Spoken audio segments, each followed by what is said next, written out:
Okay, and we're live. All right. Whew. All right, enough of this nature filled peace and serenity. It is Fan Art Friday, and we are back, boys, girls, and everyone in between.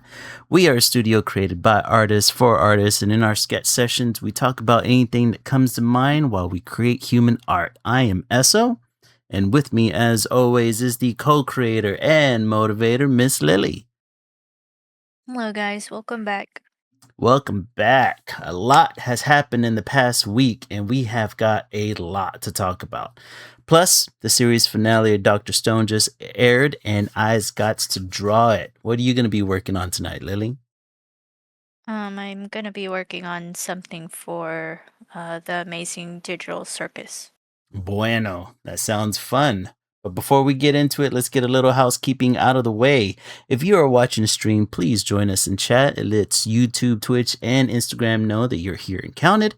If you're a first time watcher on Twitch and Instagram, hit that follow button. And if you are watching on YouTube, be sure to hit that like, subscribe, and bell to get a notification next time we go live.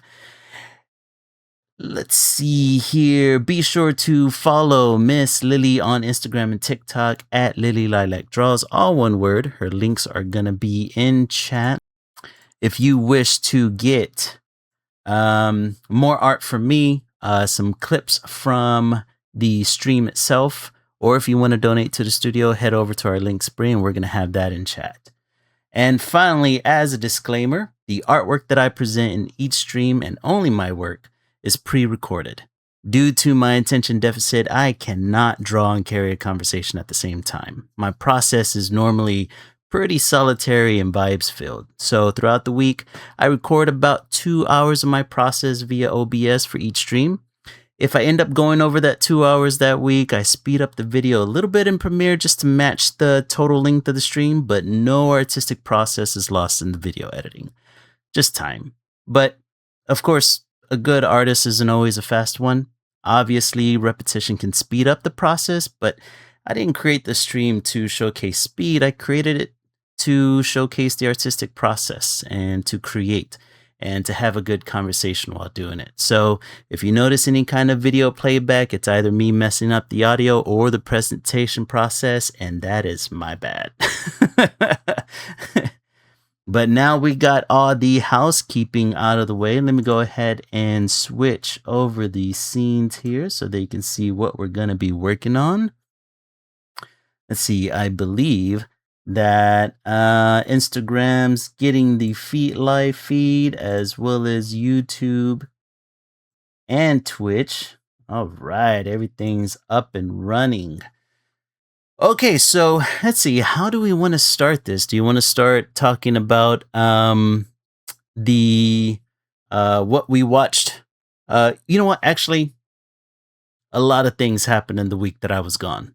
A lot of big events happened while I was up in the mountains, and I just want to just kind of quick fire through them real quick. hmm And so that way we can kind of get all the depressing stuff out of the way too. But starting on a high note, the first 2 episodes of X-Men 97 Season 2 received 100% Rotten Tomatoes score, which I thought was really cool, and I can't wait till that releases next week. I am ready. Let's see what else happened during the week. The New York Knicks won the NBA championships after 53 years. Woo! Go Knicks! Let me see. For his birthday, Trump gave Iran over $300 billion to rebuild and reopen the Strait of Hormuz, which they closed a week later. What else happened? Trump's birthday UFC bash got rained out that he's having on the White House lawn, and then some punch-drunk UFC fighter decided to use the oldest trick in the book, which is to dehumanize prominent black women, specifically Michelle Obama, by questioning her gender. But, you know, fuck anybody that attended that event. Let's see, what else? The Obama Presidential Center opened in Chicago in the historic Jackson Park. And I watched a couple of the Obama speeches, and it reminded me that presidents used to be really well educated and actually cared for the people, and it made me feel sad and hopeful all at the same time. Let's see what else. Trump's $14 million build to or bid to renovate the reflecting pool in front of the Lincoln Memorial to get rid of algae and paint the pool floor, as he called it, American flag blue, failed. And then a week later, the pool had more algae than before. So they decided to have the smart idea of pouring 12% peroxide into it to kill the algae, and all it really did was kill some baby ducks. So, Jesus. Yeah. And it didn't even get rid of all the algae. Exactly. It only got rid of And it around the edges. and the paint that they used isn't even proper paint for the application. I Yeah. heard it was like wall paint or Yeah, something exactly. like that. Well, what I heard was that the whenever they were painting it, so apparently the people who won the build or the bid had done pools before, so they technically knew what they were doing as a business. But then, like, because Trump was trying to speed this along in time for his birthday, um, they it didn't allow the paint to properly cure to the bottom of the pool. And then Trump also made like the smart decision to ride his what is it called whenever they ride their parade of cars? A caravan? I don't know, the presidential caravan. Regardless, he decided to drive a couple of freaking SUVs across the bottom of the reflective pool, and which could have possibly damaged the bottom, which is he Wait, was they drove cars through the yes. bottom, Yes, dude. the bottom, Whatever it like the was drained actual out. Yeah. bottom of. Wait, Mhm. Yeah. So you why would know, you do that? because he's our That makes no sense. Like, presidential why would genius. you? Because, uh, huh? Yeah, Because then, and the worst part is that he claimed that somebody had vandalized the paint, right, by like yeah, running a knife down the middle of it or something. yeah. And people are like, "No, it's because you drove freaking cars over paint that wasn't fully cured yet." And it could have been any other amount of reasons too that were not good Exactly. Exactly. good things that were like the factory grade hydrogen peroxide could have started peeling the paint. Yeah, it could have The started paint wearing at the paint. wasn't cured properly, or it Mhm. wasn't even the proper type of paint that was used. Like, Yep.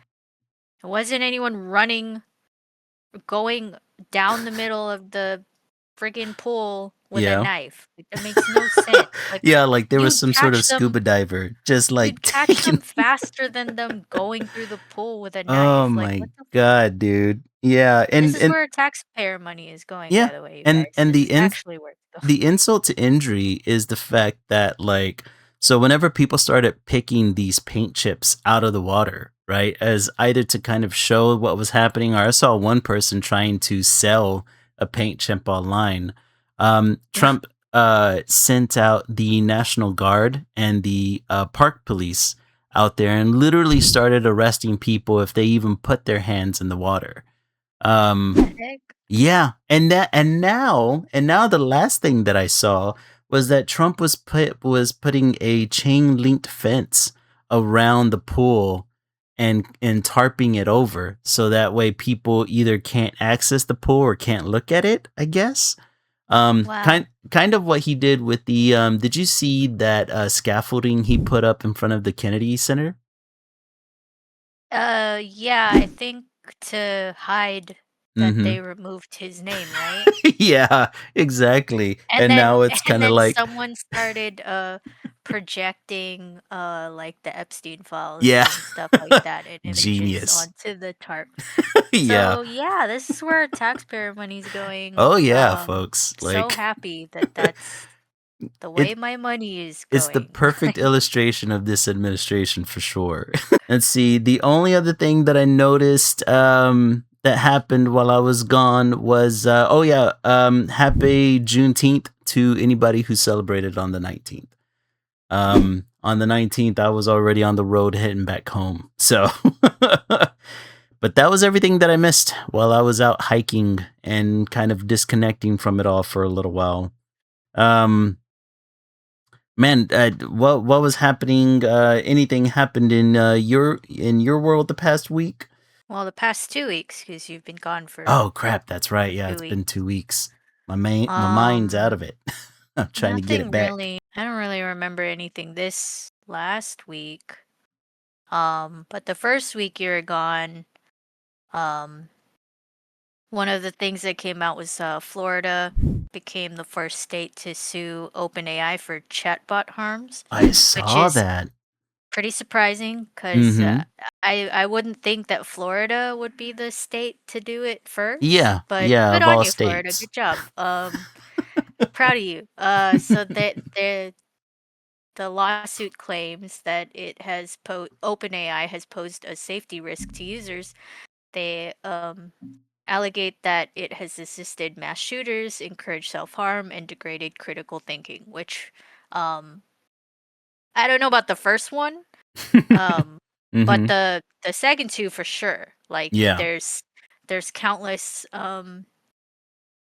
studies that are coming out now where people have like shown their chats with these chatbots Mm-hmm. where they'll encourage self-harm or they'll misdiagnose the like people are going to these chatbots to help, Get diagnose them with self-diagnosed? their Oh yeah. no.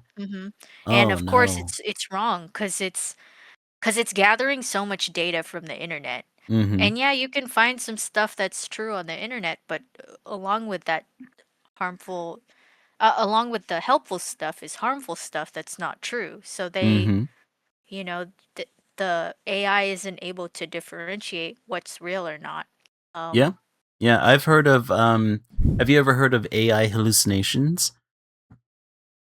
no, I think, can you explain it? So apparently, I've been hearing about this a lot because I work with a lot of legal teams during my day job, and they've been talking about how there are a number of legal teams out there, especially the smaller ones, that are using AI to kind of like build their arguments within court. And the Hmm. AI will essentially like make up legal cases that some of these legal groups will use during their trial and as kind of like showing precedents for anything such as like whatever they think is going to help support their case in order to win. And apparently AI is just kind of like making up these cases, and apparently that happens Wow. often because of all the information that it's having to filter. That AI will sometimes just make up an event. It'll make up data that's non-existent or that has been debunked.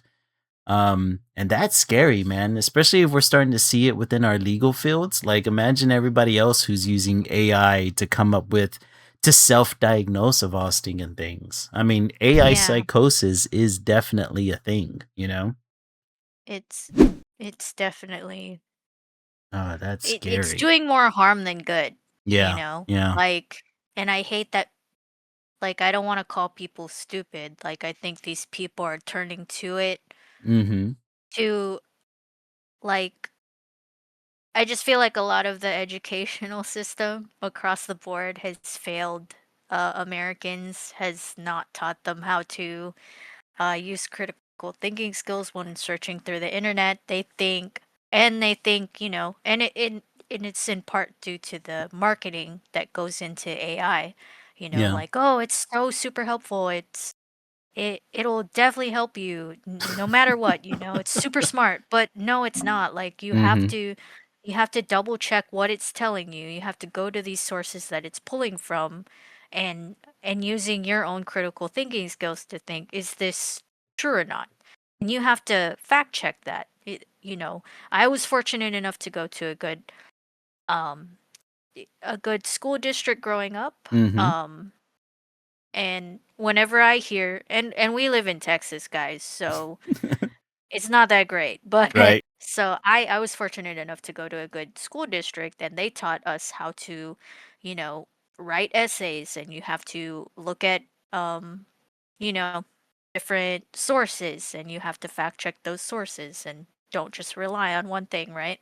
Mm hmm. Um Yeah. It and teaches you good critical thinking skills. yeah, sadly a lot of Americans now, especially in this generation, they haven't been taught that. Like, and now they're having to rely on ChatGPT or Oh OpenAI no. Yeah. to, and then going to the doctor is fucking expensive, It is. Like we It is, we just don't especially if make you don't enough have money to go. insurance. Mhm. Yeah, so they're having to, like, these poor people are having to rely on an AI chatbot to hopefully tell you what's going on, and it's not going right, Like, I just can't help but feel sad when I Oh hear man. that type of stuff. Yeah. But, It worries me because I have been looking into um um uh therapy, right? mhm, And unfortunately the amount of doctors that I have found that are using AI chatbots within really? like yes, in order to discuss with patients is disturbing, man. It's like How do you that know wait, how do they you have know they're using a so th chatbot? they have to disclaim, like, they're not allowed to just use chatbots and act like it's them, right? There's a Okay. disclaimer that, whenever I was researching different psychiatrists in my area, I was looking through their websites and through their medical profiles just to see which one fits me best. And yeah, man, some of them in their disclaimers say that they have online features that include AI chatbots, and that's worrisome. Like I you go to a mental health professional to speak with another human being that is hopefully educated in the areas that you may need some mental help in. And to think that you could be chatting with them online and it may not actually be an actual person on the other side just freaks me out a little. Like we've officially gone too far, you know? It's also, like, I you're potentially paying money if it's not free, right? You're paying Mm-hmm. money to what then? Yeah. For you to cheap out and use a robot to talk to me? I'm paying you to talk to me. I'm not paying to talk to a robot? Exactly. Like, that's so It's that's so so shitty. weird, man.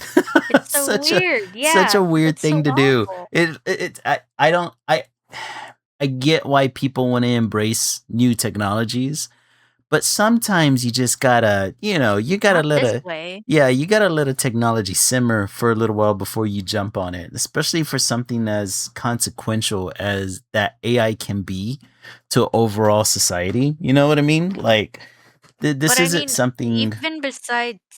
even besides that, Hmm. it's I feel like people aren't scared enough of what Yeah. AI is doing, not to Hmm. society, but to the fucking planet. Like Yeah. I keep forgetting that AI keeps stealing from stuff, like from Hmm. artists and other properties, which is bad in its own. People are not afraid. They're not scared enough of what it's They're doing, like, not, literally man. right now. Like, I hate so I used to be a dumb kid, like, "Oh, pollution sucks," but Hmm. I won't be alive by the time the planet is in shambles. Like, they predicted that pollution would, fuck the Earth for, like, what? Like, 1,000 years later, right? Well, So, yeah, some guys, models were like in the because matter of of 10 years. because of this because of the rise of AI and what it's doing to the planet, it's speeding that process even faster, Hmm. and it's literally happening right now. They Yeah. predicted what? That fresh water for us would run out in the next Which decade, annoys me was it? so much. It annoys me because I just got through I ran across an article not too long ago where they were talking about that there's better ways of cooling AI data systems rather than using Mhm. water. There's different liquids that they can use sort of like antifreeze in order to keep these machines cool enough to run. But the reason that these companies aren't using it is because it's more expensive. So they would much Expensive. rather take all of our drinking water for their Guys, if all the humans are dead from no water, no one's gonna pay money to use your stupid fucking AI machines. Who So, would have thunk, uh, right? make it make sense. Hello? Oh my Like, god, dude. that's what pisses me off the most Mhm. about everything that's going on with the AI. Yeah. People aren't scared enough. That's why I'm kinda, like, more radical about it, that it needs to just be, like, fully eradicated Yeah. and used in the like, if we have to use it, if we Mhm. have to use AI, it needs to be used for the betterment of humanity in the fields that it needs to go in. It should Yeah. not be in the creative field, because we have proven time and again as humans that we can create all forms of art Mhm. without the help of robots. Yes, we can program a system to replicate digital water to Yeah. in animation. That's different than this AI that I'm not really happy with. We need to like, people just need to be angrier, and I'm tired of it. We're literally living right now in it. It's happening right now, and people aren't afraid enough. I'm pissed off. Like, this Dude, is I not know. good. I know. It's one of those things what I hate like because a part of me is like, okay, this was kind of genius, right? These AI companies rolled out a novelty form of AI first, right? Oh, you can make little pictures. Oh, you can make little videos, and it feels as if it has placated people to the point where they don't see it as being the threat that it is, except for the people who's losing land in their local communities or their environment. You know, the noise pollution in their small town is getting drowned out, or their electric grid is being diverted to a data center, so therefore they're having brownouts and blackouts constantly, or they're Or drinking they're paying water. higher Yeah, or Yeah, they're paying higher prices just to have fucking electricity in their house, exactly, or they're exactly. not having proper drinking water or showering Mm-hmm. water or Mm-hmm. potable water Yep. in their kitchen. Mm-hmm. And all because people had to make cute little pictures and cute little videos of shit that doesn't exist. Mhm. That's the only reason why. That's why, because humanity needed a quick product. It our need for instant gratification fucks us again. Like, Yeah. mm, here Mhm. But again. that's to say, I'm glad that one of the states, even Florida of all places, has Yeah, of all started places. the the rampage against it Mm-hmm. in, um in trying to sue a company, I think one of the biggest ones, OpenAI. Oh wow. Um, yeah, I don't know if it's the biggest one. I don't keep up with them, but But even I'm still. I'm glad that they're doing something. Um, Mark what mentioned else? that in chat we had gotten a AI bot that was trying to advertise getting us AI viewers, and I banned it. It's like That's funny. it's ironic that we're talking about it while that's happening at the same I know time. it's literally everywhere. I'm Oh, it's the not. worst. It's annoying. 2 weeks ago, the Nintendo Direct happened. Blah blah Oh blah. yeah, yeah. Um, yeah, and I had to watch it at work without the volume on. That sucked, Oh but no. I got to see all the cool stuff. I mean, the only coolest stuff was that they did officially announce the Ocarina of Time full Yes, HD remake for Switch yes. 2, which it looks crazy. Like, it looks like no other Zelda we've seen before. Mm-hmm. The art style, at least, they used for the trailer, which Yeah. is really exciting. Um, yeah, I'm excited to see what they do with it art-wise. I don't want them to change the gameplay though, Mm-hmm. just because I think that's like a pivotal mark in the history of that game. Like, Yeah. the gameplay, the way the maps worked, and all that good stuff. Like, I hope that they don't change much of it. Yeah, yeah. I would assume since this is this like a full remake of the game, or is it kind of like They're just visual update. yeah, visually updating it. Well, they haven't announced what kind of remake it is. Mhm. At most, you can tell that it's definitely a visual update. Like it looks completely different Yeah, yeah, the from what. fidelity of it looks way better. But of Yeah. course, we're talking about a game that came out in what was this a GameCube game or was this a Super NES? Don't ask me. I have no idea. I need to look that up. Hold on. Let's see here.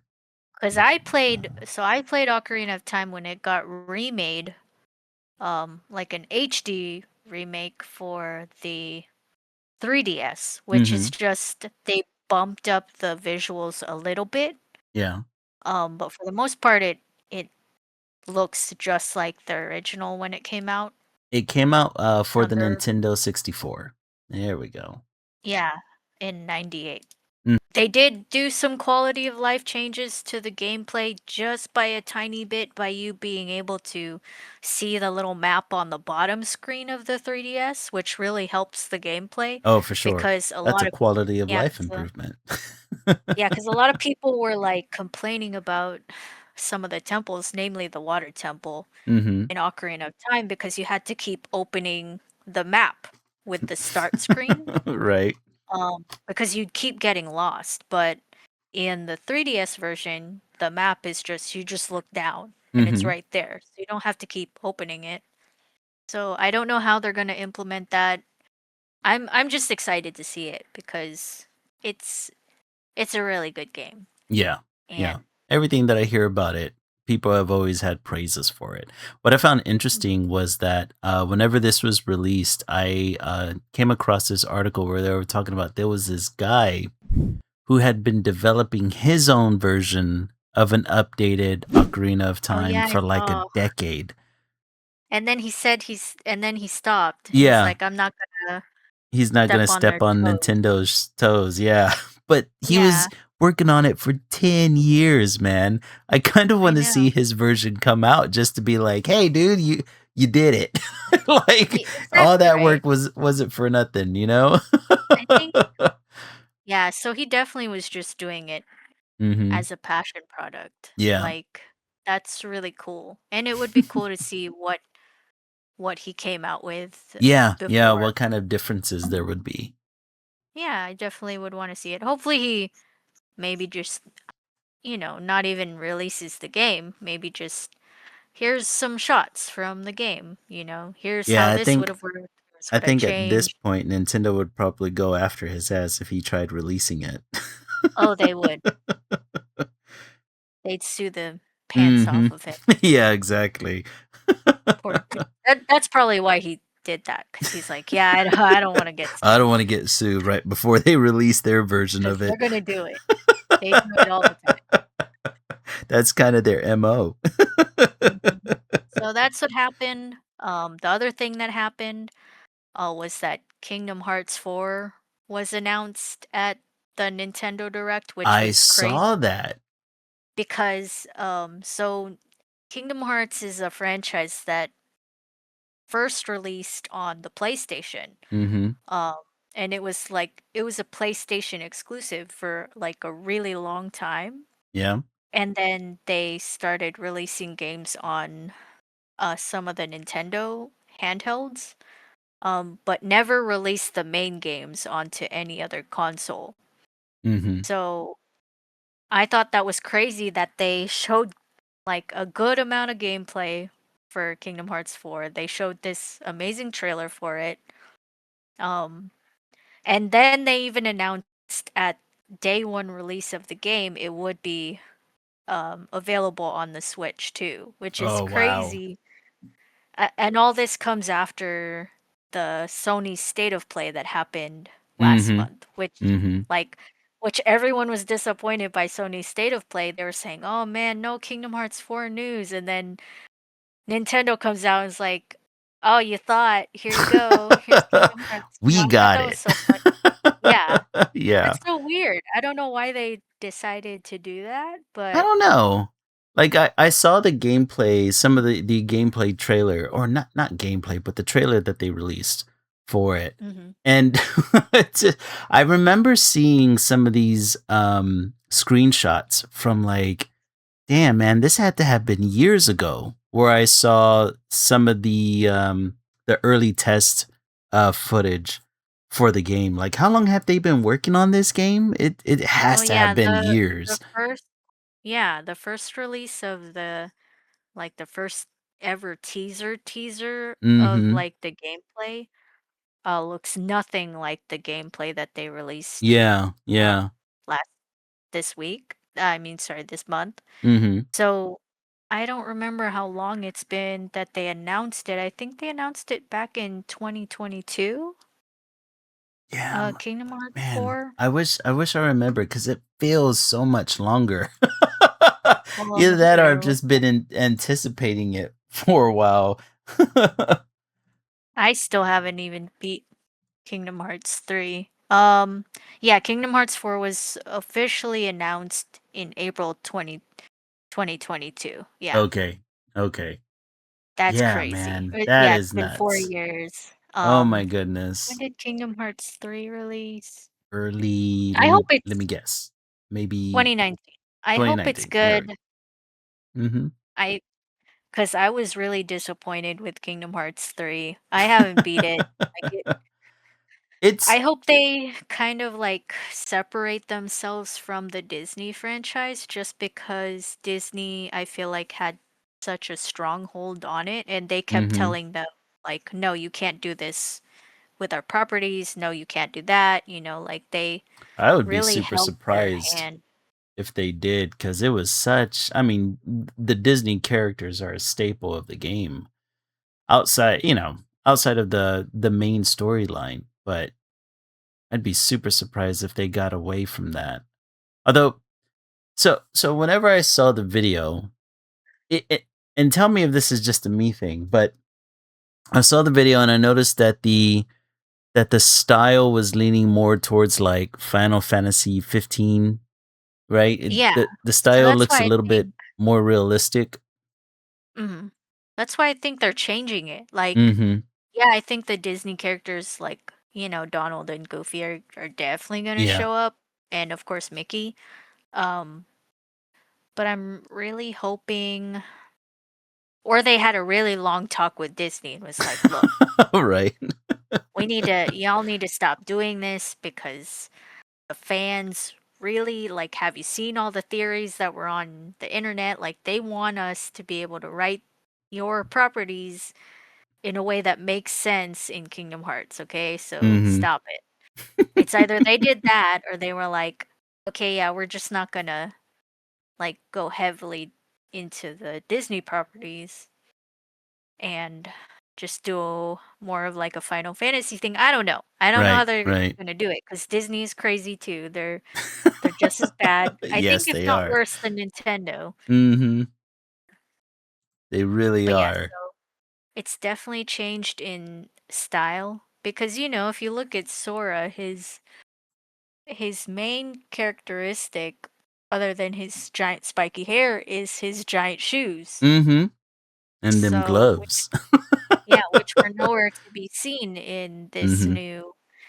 this new game. So, I'm kind of interested in seeing what they're gonna pull out, and hopefully, it's way better than Kingdom Hearts 3 because oh my gosh, disappointing. Yeah, I never got a chance to play Kingdom Hearts 3. I did watch like a YouTube video on like the lore and the storyline because the storyline is absolutely bonkers. Oh, Um it's yeah. it's just as bad as Fate Stay, you know what I mean? Like the storyline's everywhere. Um but yeah, I hope it's pretty good. I'm like you. I kind of hope they get away from the Disney characters because it looks like from the videos that I've seen, the environments look hyper realistic, and even to see the Heartless in these environments is a little like it's a weird contrast. So I'm really hoping, like, because it would look even weirder to see like Mickey Mouse walking around like this Tokyo looking landscape. Really realistic looking, Exactly. It would just look like so yeah. weird, man. So, yeah, we'll see. Like, and I just thought it was so odd. Like, I remember seeing a piece of the video, and it looked like they were fighting on a highway and Yeah, surrounded by, like, these corporate buildings, and I was just like, it just that are the super, like, to scale. Like, yeah, they're not that are to funny looking scale. or cartoonishly looking, like Which is so weird, man. It's like it was yeah. just a weird contrast, and I wonder like how they're gonna be playing around with that. Are they going to like go down the more realistic route and kind of leave the fantasy elements behind? But you can't really do that with this franchise because this franchise is kind of built on the whimsy of fantasy. So it's like Mhm. I don't know, that's a weird balance to try to tiptoe through, but we'll see what they do.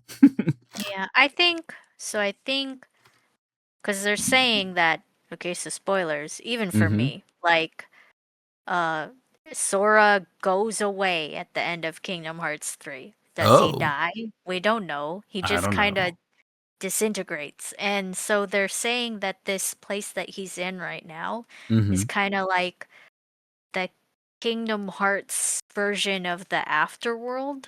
Oh. Um, Oh, so shit, the afterworld because is there's corporate offices? yeah, It must is be regular hell. Tokyo. Yeah. So Gotcha. it's kinda like how in Full Metal Alchemist they like dimension Mhm. hop and go They to went our to our world. world, But yeah. yeah, so I because they said that another character in the trailer shows up in one of the phone games and Mhm. he dies in that game. So Oh. he's in the trailer. So they're saying, okay, so yeah, Sora died and he's in this afterworld Mhm. for this um universe that they're in. Yeah. So um it could be, Kingdom Hearts is famous for world hopping, so he Mhm. might just world hop to a different world and his style just, cuz his art style changes each time he goes to a different world, so Mhm. maybe that's what's happening. He like the game isn't going to completely look like this the whole time. It's just in this world, and whenever he goes to different worlds, he reverts back. So Mhm. Hmm. I don't know. Who knows? I have no idea. I still have to beat Kingdom Hearts 3 to see how he died, What or if he happened? died, what Mhm. happened. But yeah, that's what happened, and Hmm. pretty exciting. Alright, I'm ready for it. Are they still gonna be releasing it on the PS5? Oh, of course they Okay. have to. That'd be Alright, I was so about to weird. say. That would How dare that, they? that would be even funnier if they were Mhm. like, Nintendo owns it now. PlayStation. PlayStation, what? No, that'd be hilarious. How did They they pull can't that do off? this I to don't know. us. I'm pretty sure it has to. Mhm. Like, Disney, they saw the potential. Like they re-released the HD remixes of all the games for Yeah. the Switch 2, I Yeah, I think. remember that. And then yeah, I wrote it down here. After Nintendo Direct, the Kingdom Hearts game package HD release for the Switch 2, Mhm. the cover artwork was accused to be AI generated, Oh. which just this Ooh. week they quietly changed the cover artwork, Trying which not I to don't know what raise it any what eyebrows. yeah, I looked at it too and I was like, yeah, this kind of does look AI generated. Like it looks kind of wonky. Yeah. Let me look Yeah, at it. that's kinda crap. That's not cool. That that does suck. Ugh. They have this giant art department. Oh, I would hope so, unless they laid them off like every other corporation already has. Um, cover art. Yeah, here it is. On Reddit, Kingdom Hearts Square Enix silently replaces Kingdom Hearts collection background. Oh, Mhm. just the background? Oh. What?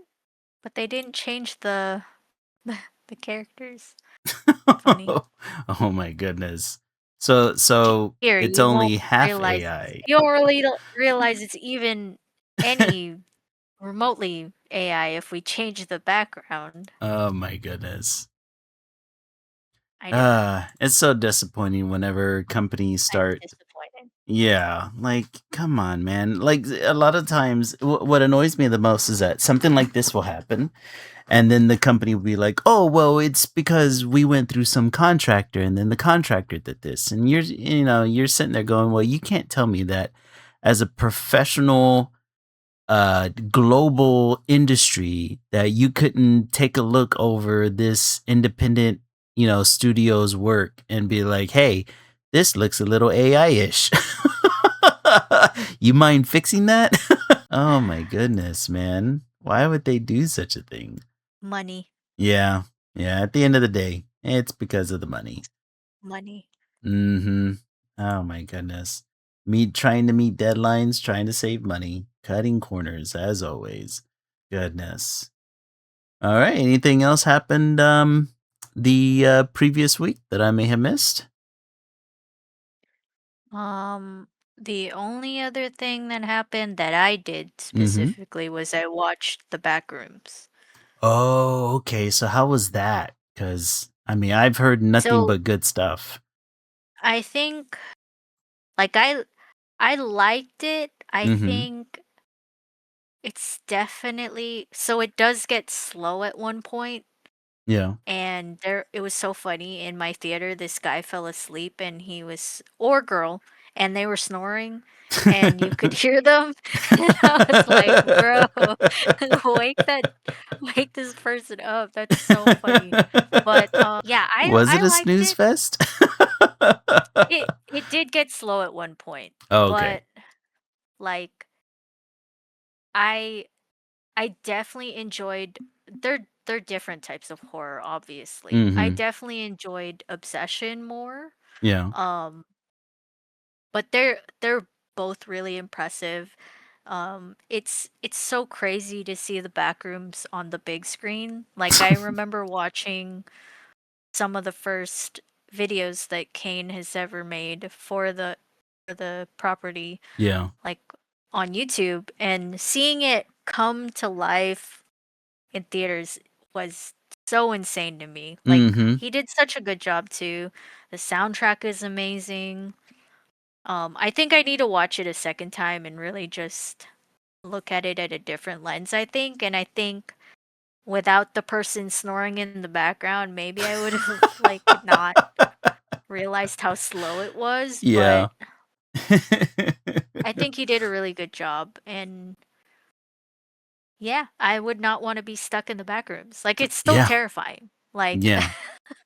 I mean, I would not want to just be being stuck there. stuck in that kind of environment alone is rough. Without a like even without a monster, like just Mhm. being stuck in a place that makes no fucking sense The would claustrophobia of terrify it me. all. Yeah. Yeah, and I'd be like so confused, like how the heck did I get here? What is happening? Why am I here? What is happening? Like I Well, would luckily, lose I've my watched mind. I've watched enough game theory to know how to escape the back rooms if I ever found myself clipped into one.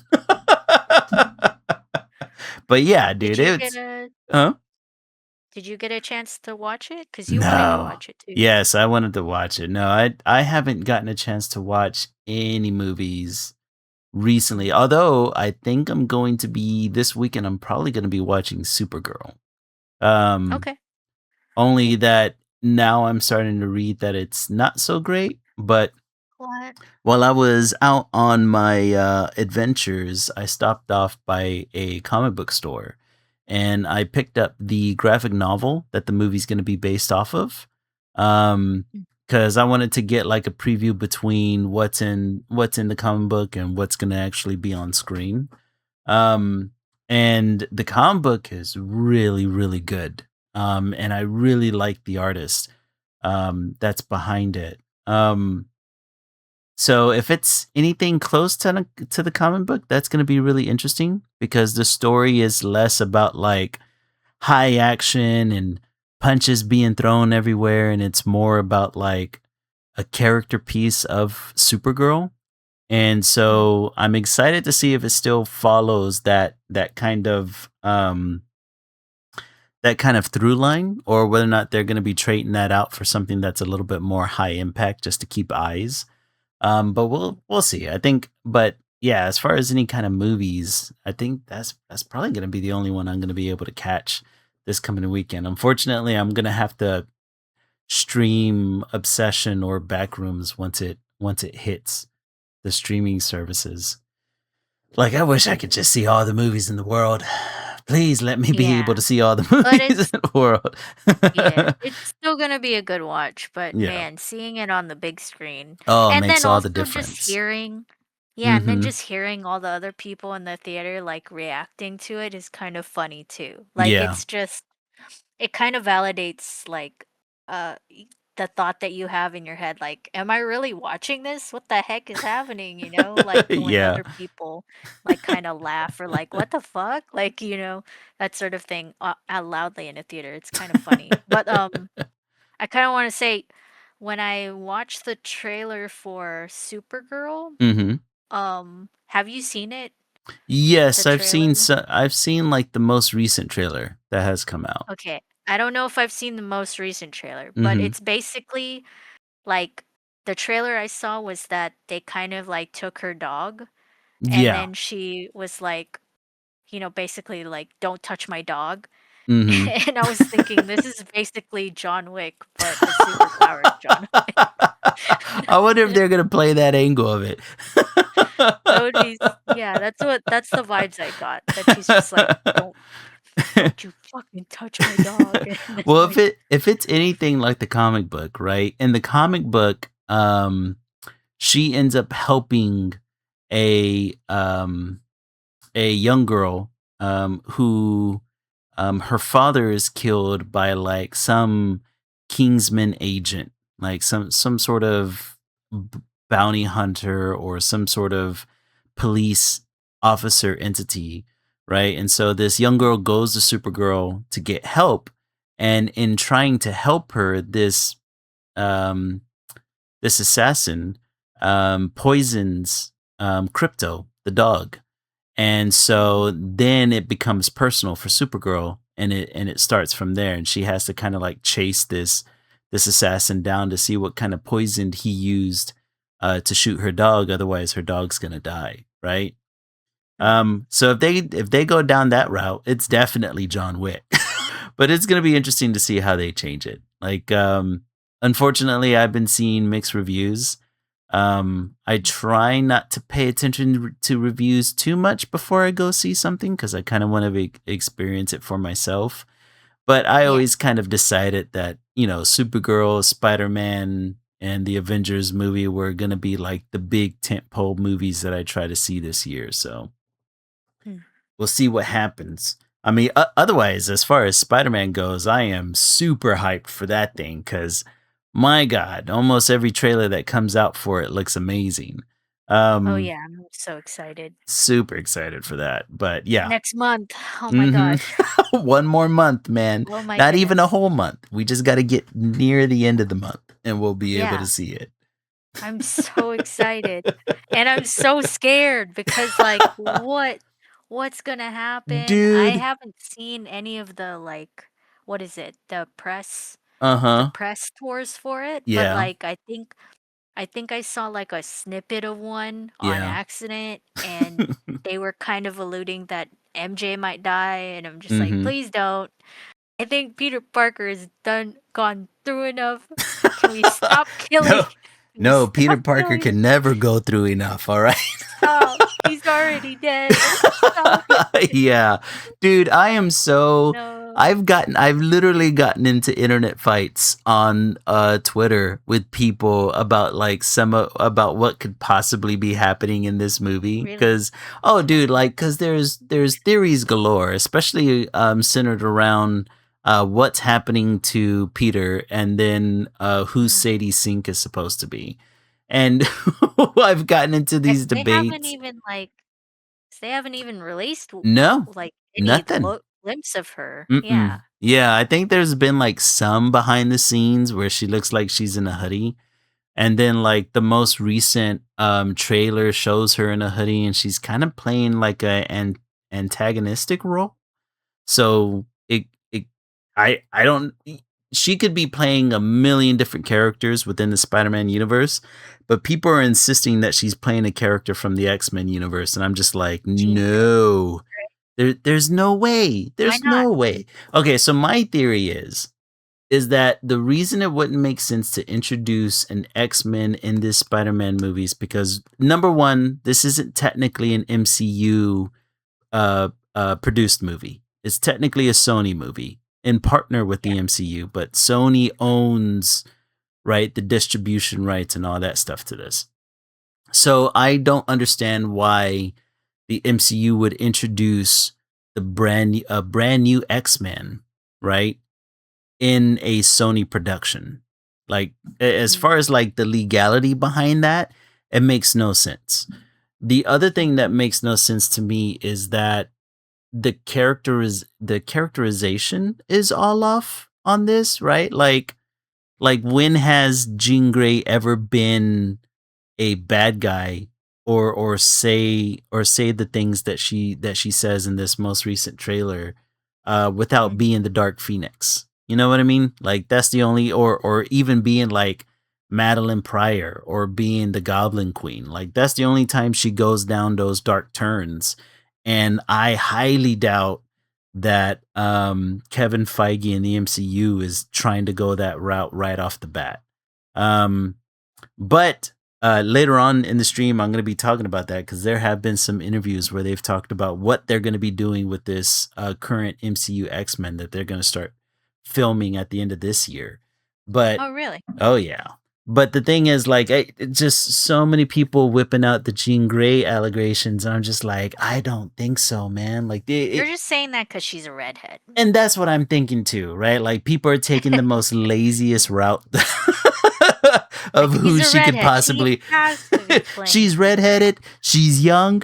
That's who she is, you know. And they're like, oh well, you know, it looks like she has telekinesis powers, but it's like, dude, do you know how many Spider-Man characters have telekinesis? I mean, Jesus.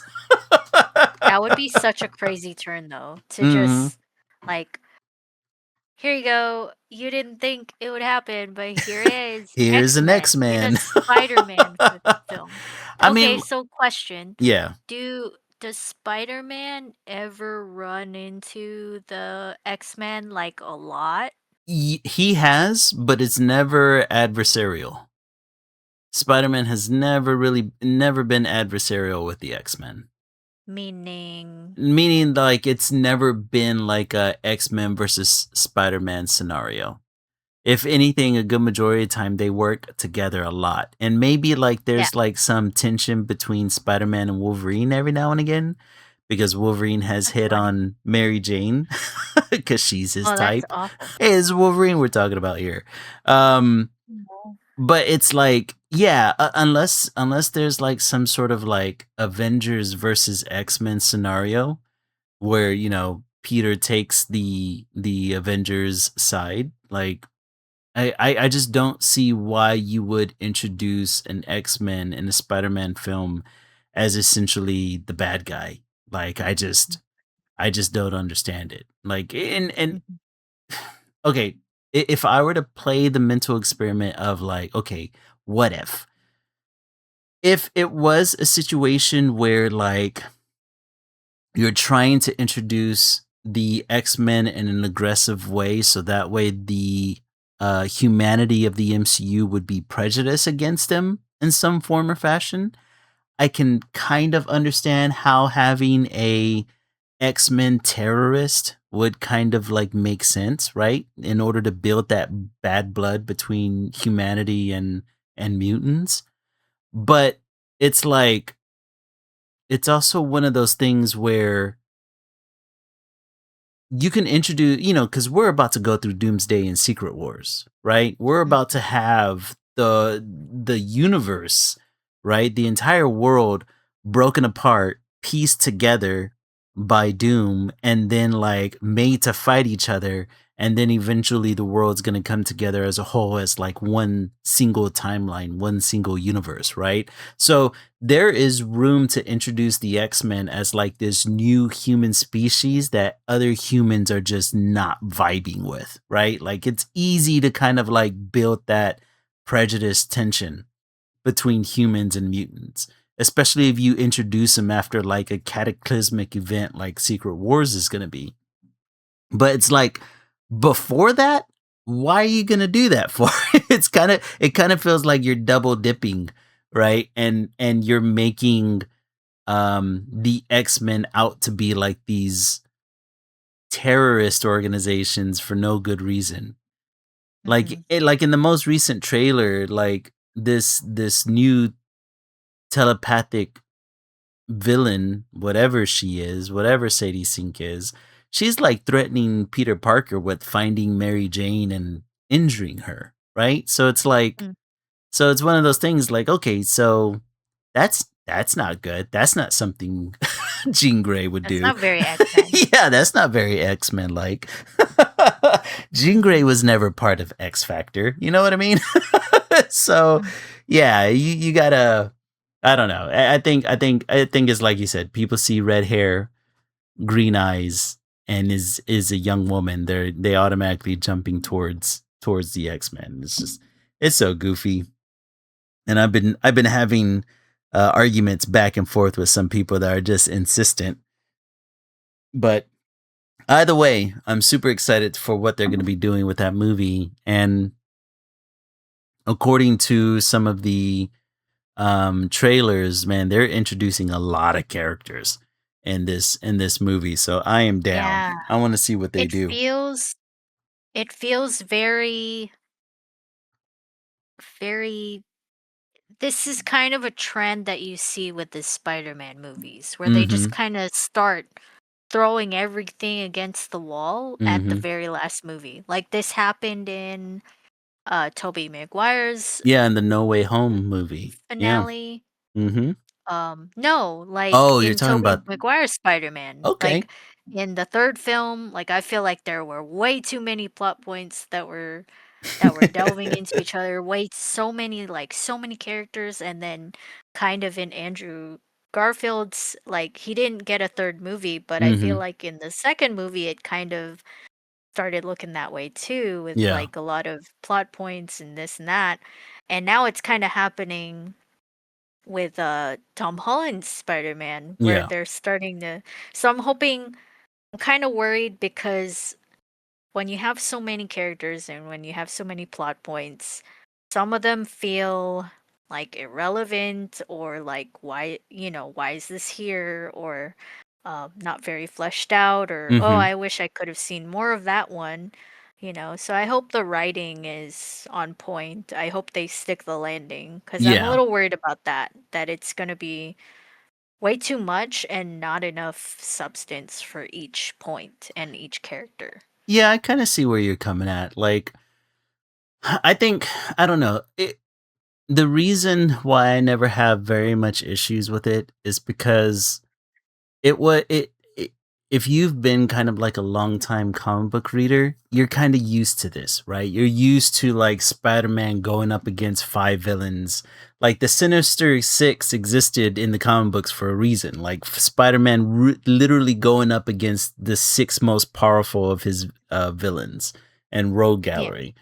So it's like a- and then whenever you had like Spider-Man No Way Home, where you had Electro and the Lizard and Sandman and Green Goblin and Dr. Octavius, I think they landed that movie That one pretty was well. pretty well. So Yeah. I think in So I'm that hoping, regard, yeah, I'm hoping like it's yeah. gonna kind of follow suit with this, only that this time, which I find really interesting, is that this time it's gonna be a little bit more of a street level kind of a story, which is odd to say because it's like obviously we're getting like a lot of. I mean, we're getting like the Punisher and the Hulk, and we're getting Spider Man, and rumors of whoever the hell Sadie Sink is, and Mister Negative is supposed to be a part of this one too. So it's like he's already been cast like freaking And a bunch months of ago. ninjas. Yeah, and a button and the fucking hand in it. You know what I mean? Like Yeah. And then, Um, you know, okay, wait. mhm. What was my question? I was thinking I was gonna think of a question. Or I had a question. Yeah. What was I gonna Okay, in the last trailer, because Mhm. in the trailer that I watched, they did show a hooded figure, but the Mhm. shadows were like really intense. You couldn't tell who it was. You Mhm. could just tell it was a girl.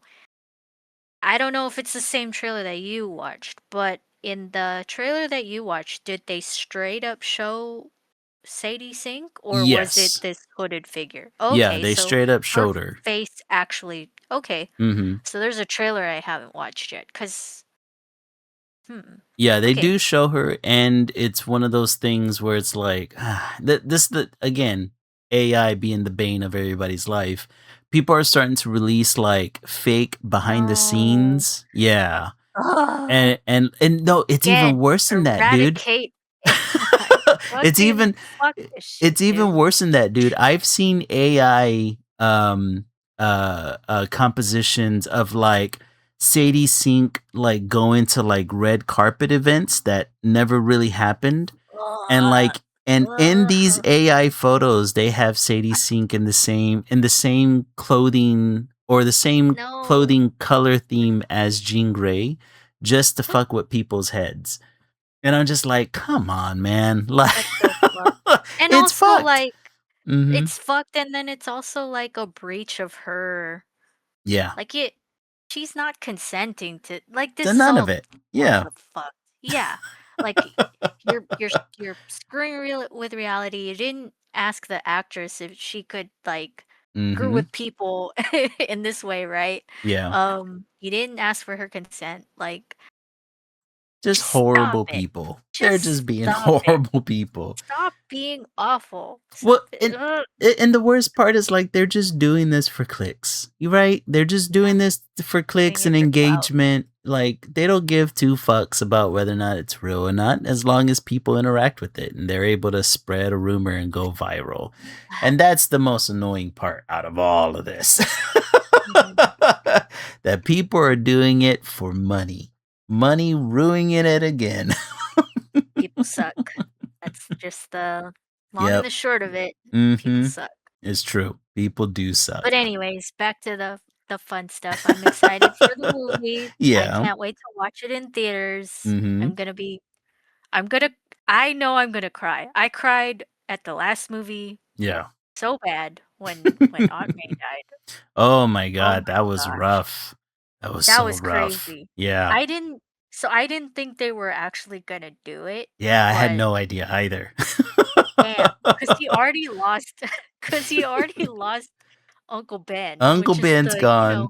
Tony because Stark's that's gone. the turning point for but in this universe's Spider-Man, Mhm.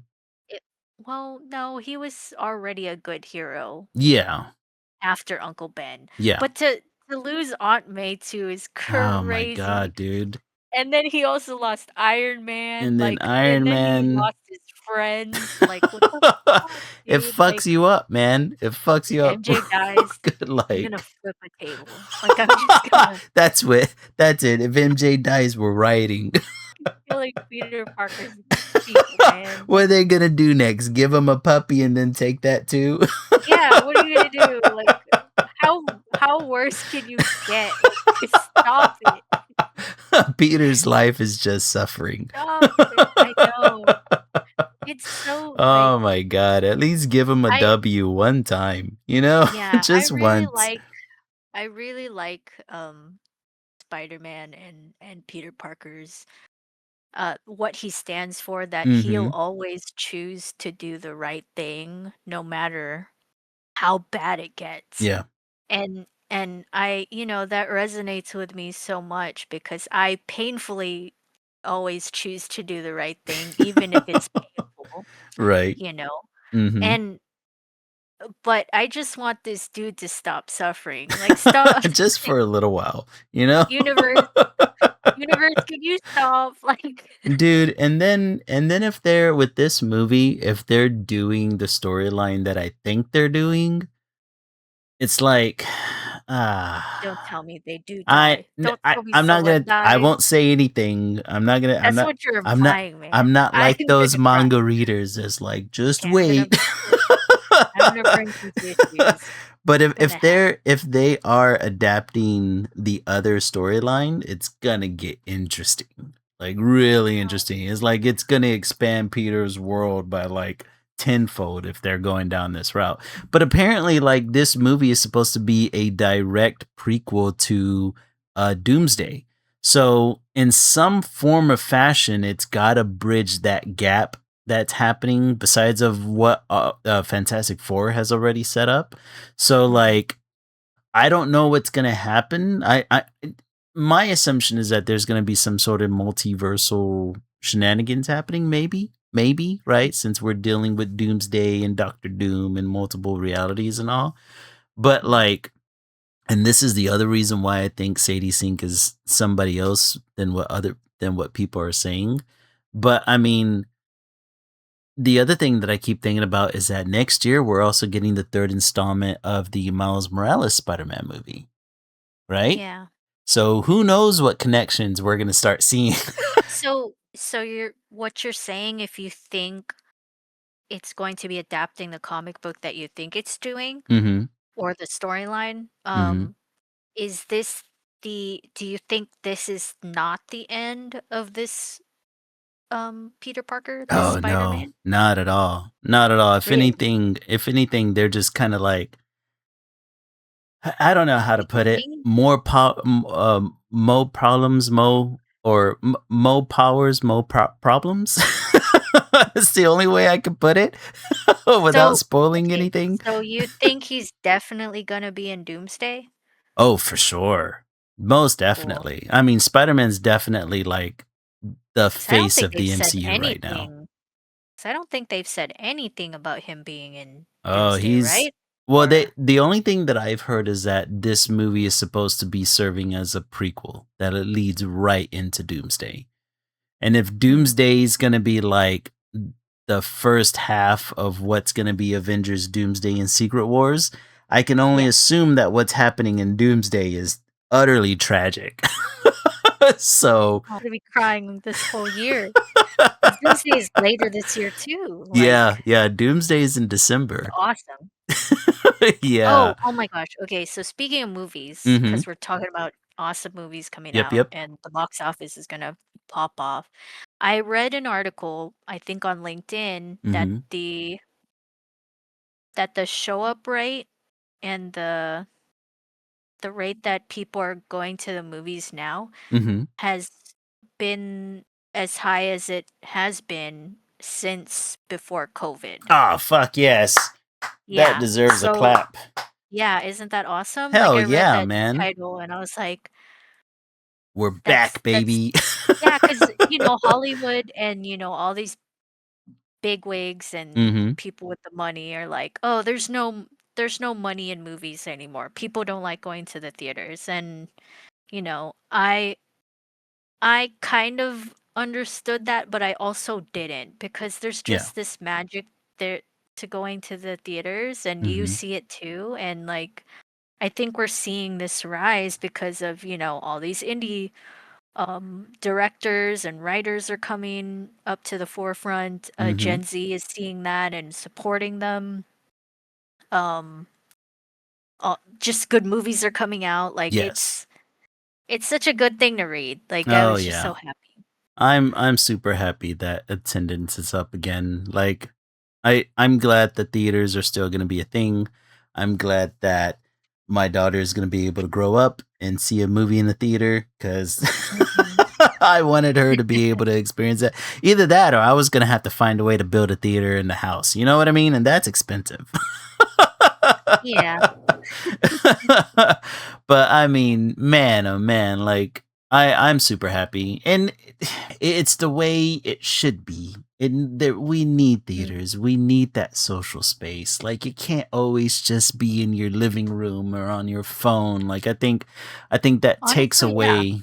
Yeah, it takes away from the Mhm. quality of witnessing true cinema. You know what I mean? And Mhm. there's always going to be little gimmicks out there, like what's happening between the Odyssey and Doomsday with the whole Infinity Vision and IMAX thing and all that crap. And there's always going to be internal politics, and there's always going to be, money exchanging hands and all that good jazz. But to keep theaters around, to be able to allow people to experience a story that's made by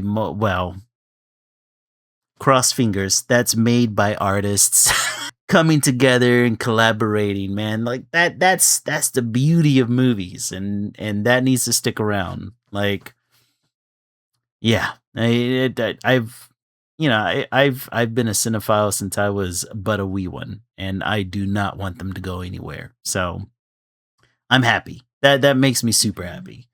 That Yeah. that just makes the heart feel good. Mhm. We got to take all It's the good small news. victories where Take a we can find win. them. Yeah. Yeah. But speaking of the movies, you also got to see a movie this past week, right? Oh, I didn't watch it in theaters. Oh, you didn't? We're talking about the the Amazing Digital Uh Circus's huh. finale, Yeah. which did release in theaters. I didn't get to watch it because it was only like a week long. So, Oh, or like 2 weeks long. It was something like that. so it was a And I missed limited the run in the window. theaters. Okay. Yeah, and they earned like okay, so just so you guys know, the way that the studio makes its money that Mm-hmm. produces this property and all the other properties, Glitch Studio, Yeah. they make their properties are released for free on YouTube. The way that they make money is through like merchandise that they sell on their website. Mm-hmm. So virtually you could spend $0 and watch this amazingly animated piece Yeah. in episodes for free without Oh, spending a wow. dime. Yeah. So they just do this as a passion project. Nice. Um and that's to say that during its runtime in the theaters, it garnered around $200 million in the box Wow. office. Yeah, That's which good. is yeah, and I'm so happy for them. Like I'm so happy for Gooseworks. Like Mm-hmm. good for you, girl. You did it. I'm sorry that people were bullying you on the internet. They Oh, fucking yeah, I suck. saw about Like that. yeah, like I'm so sorry about that. Keep Mhm. creating. We love you. The yeah, I watched the finale release on YouTube. It Mhm. released maybe it released just this week, which was 2 weeks after the runtime of the movie Yeah. in theaters. Okay. Yeah. So they released it in theaters first, the limited run, and Mhm. then they released it on YouTube. Yeah. Okay. And it I watched it. I watched the pilot when it first released, Mhm. and seeing how the animation evolved and just the animation itself, how it grew, Mhm. um is really it's such a I don't know if other people get this feeling, but it's like seeing how do I describe it? It's so beautiful. Like it makes me feel so warm and fuzzy inside cuz it Yeah. like the animation was already good on its own in the first episode, but you could obviously see it's made by an indie studio, so it's not like spectacular, but then you see it becoming spectacular with the textures becoming more detailed and the lighting becomes even more spectacular. Like you could Mhm. just see these little changes that they start doing and it's like, "Oh my gosh, Yeah. this is awesome." You're Like you're witnessing it grow yes, artistically. Yeah. exactly. And it Mhm. feels oh, so warm and fuzzy. I Like know. I know, it's awesome. yeah, I can't imagine what it is for her as the creator to get to see that in real time. Like She's that living the must dream. feel I mean, other than being fucking bullied by a bunch of assholes on the internet, like, I'm sure That's she, like yeah. I would at least hope that she feels, like, some happiness that her baby grew up, Oh, yeah. like, cause it was really good. So I watched this, in my home. Mm-hmm. And then I remembered that it's based off of this short story called titled "I Have No Mouth and I Must Scream." Oh. Have you ever read that? It's by Harlan Ellison. No, I don't think I've ever read it. I implore you to read it. It's only 14 pages long. And then Mm-hmm. maybe watch The Amazing Digital Circus. I will say, maybe watch The Amazing Digital Circus first because Okay. the endings are vastly different from each other. Mm-hmm. Um, I like, for as much as Gooseworks could have gone like a really sad, depressing ending for these characters Mm-hmm. at the end of her show. Um, she didn't, Okay. which I'm happy she didn't because the world already sucks as it is. So Right. Yeah, we need um happy endings. yeah, exactly. So I'm glad she went with a happy ending for as Mm-hmm. much as you could for these characters. Because the premise is that so Pomni, the little clown character, Mm-hmm. she wakes up in the first episode in the Amazing Digital Circus and she can't remember her name. Mm-hmm. She has no memories, but she's like, the last thing I remember is me putting on this headset and now I'm here. And she's Right. like, and this isn't my body. This isn't what I look like. I'm pretty sure I'm human. Mm-hmm. Like, where am I? And you find out all these other characters in the digital circus are humans as well. Hmm. Um, but they also don't remember who they are. They were put there, and then the mouth character Kane, he's the AI that runs the world. Like Oh. yeah. So we're going into spoil. Do you want me to spoil it or? Don't worry, I already had a buddy of mine spoil it because he took his daughter to see it at the theaters. So I'm Oh, cool. You okay. can spoil it if you want. Okay. So you Mm-hmm. find out at the end that um these human characters, it's just their human counterparts' brain memory, Mm-hmm. or at least just them remembering they were human, right? Yeah. Um, it's just a copy of the actual human that's in person. Like their So during, consciousness is uploaded to this AI program? yes, exactly. Okay. So during the whole entire run of the show, you experience them just wanting to escape. Like they're Mm-hmm. like, this isn't where we're supposed to be. We're human. Let's try and find a way out of here.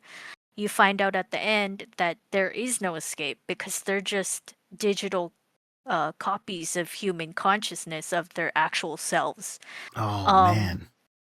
which is really depressing. And then it kind of makes you think, like, are you still human Mm-hmm. if you are a digital copy of your human self? It starts fucking with you Yeah. in your head like It's the that. teleporter problem. Hmm.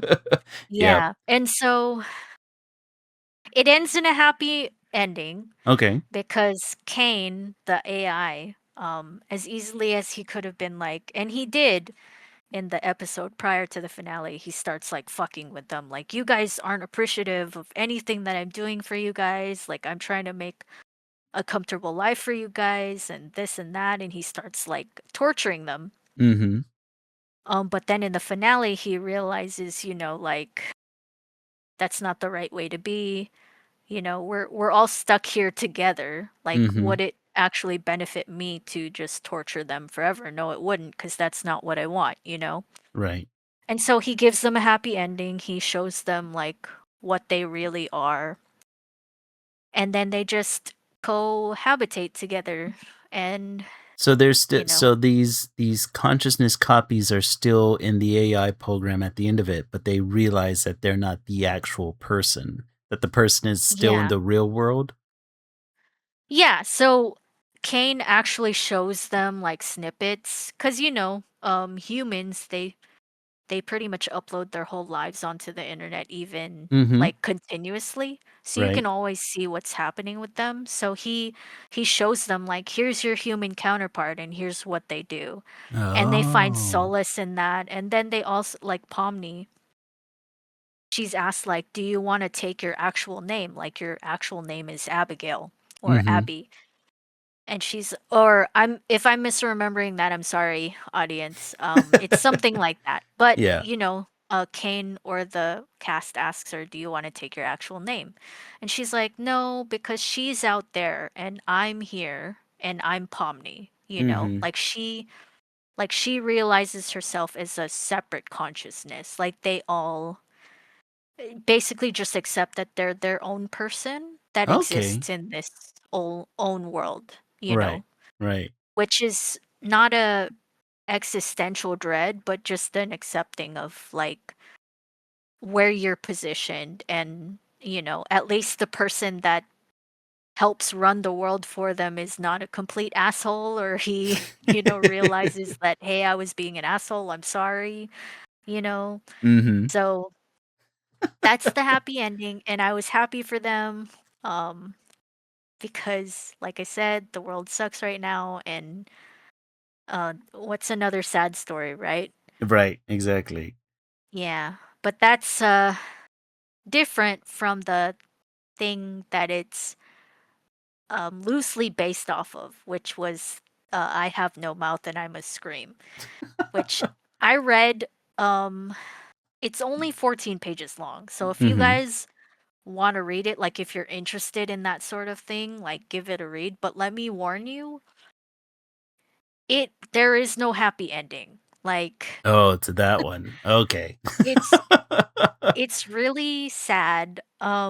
It kind of gives you like I listened to someone's breakdown of the story and how it kind of gives you like it still reminds you of the hope that humanity can exhibit and the care that they can still exhibit for each other even in Mm-hmm. a really bad situation that these characters have been put in the short story. Like Mm-hmm. even then humanity can still prevail, which in that regard you could find some hope and read it just for that. Yeah. But if you don't want to read a bunch of sad stuff, um, just don't read it. Like it's actually really depressing. Like so if you look at it from this way, like The Amazing Digital Circus and I Have No Mouth and I Must Scream tells of a story of a future where AI basically evolves to Mm-hmm. become sentient and it shows you like these are stories that are showing glimpses of us as humans who are this close to interactions with AI. Like these Yeah. are stories that are telling us that it could go like this or it could go like this. Oh Like man. Yeah. Yeah. and and when I was getting angry earlier like saying that we're not scared enough, I think Mm-hmm. if you read I Have No Mouth and I Must Scream and you because they basically make this AI out of a world war that never ended, and they created it to help society, but the AI became too powerful and became sentient. Oh no. And now you're catching on, right? That Yeah. kind of sounds Yeah. familiar. It kind of reminds me of did you ever watch Ugh. did you ever watch the Animatrix by any chance? Which one? The Animatrix. It was a anthology animated series based off of the Matrix universe. No, I haven't. I Oh, didn't even know dude. there was one. Dude, you gotta watch these. They were done by a lot of prominent anime directors and artists back in Yeah, that sounds the early cool. 2000s. But a couple of stories. So it's a number of different stories all kind of put together. And a couple of stories were talking about the interactions between humanity and AI, and as the AI was put into robot bodies, how humanity interacted with them, right, and what eventually led to the robot AI rebellion. And yeah, it kind of it covers a lot of those themes of like humanity could use this kind of tool either in the best of ways or the worst of ways, and Mm. there's kind of like no in between, and it kind of led to this eventual war between sentient robots and humanity. And oh, dude, Mm.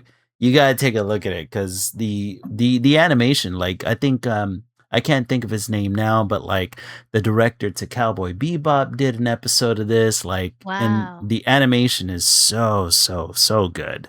Like I highly recommend it. But yeah, it kind of plays with those same kind of themes of like um uh whether or not humanity will be altruistic in the face of this other sentient being that can rise out of essentially what we thought were just ones and zeros, you know? Mm. Like it's super cool, and I really like those kind of stories, although they do hit really close to home nowadays. Yeah, it's so, quick question, is this Mhm. an anthology or is it Yeah, a yeah, it's an full series? anthology. Okay, Yeah. okay. And yeah, like you're saying, like, a lot of sci-fi and that sort of genre was Mhm. made with the fear of what technology could do to humanity, and I think I think there's some like we have to take those as cautionary tales. Like, Mhm. yeah, we think we have a grasp of it, but I don't know, do we? Like, you gotta you gotta Yeah. be careful of I that. Like, again, I think we treat it way too much as a novelty. And mm, I think that's the bad path to go down, right? Like this path of like, oh, this is just a fun little thing that I can play with rather than, you know, what it could really be used towards, something that's a little bit more beneficial to humanity as long as we respect it as so, right? But mhm. if we keep screwing around with this and like becoming complacent with it, then it's going to be used against us, and that's the big problem, you know. Yep, That's the maybe even part by that scares itself, me. which is basically what happened, and I have my no mouth and I'm a scream. Hmm. That's what happened, and then the AI got pissed off, and then shit happens. Like, Oh it's god, yeah, you gotta read it. I Like, gotta I read it. think That sounds really interesting. it is interesting, and it's really interesting just reading. Like, I love being able to like read these properties and watch these properties because it's like, man, someone thought of this. Like, Hmm.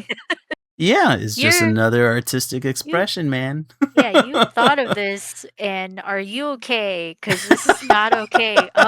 So funny enough, the guy who wrote the short story, he just died a few years ago. Like, he Oh wasn't wow. even yeah, he wasn't even that far off. He was in apparently he showed up in a bunch of TV shows of our time. He cameoed in Scooby Doo Oh of all wow. places. Like, Yeah. he was a recurring character. What's his name? His name Harlan is Edis Ellison.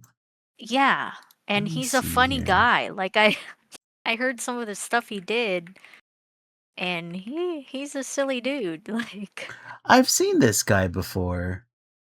yeah, But read it, guys, but yeah, I think also buckle up because you'll be sad. and that looks like it's one of many different.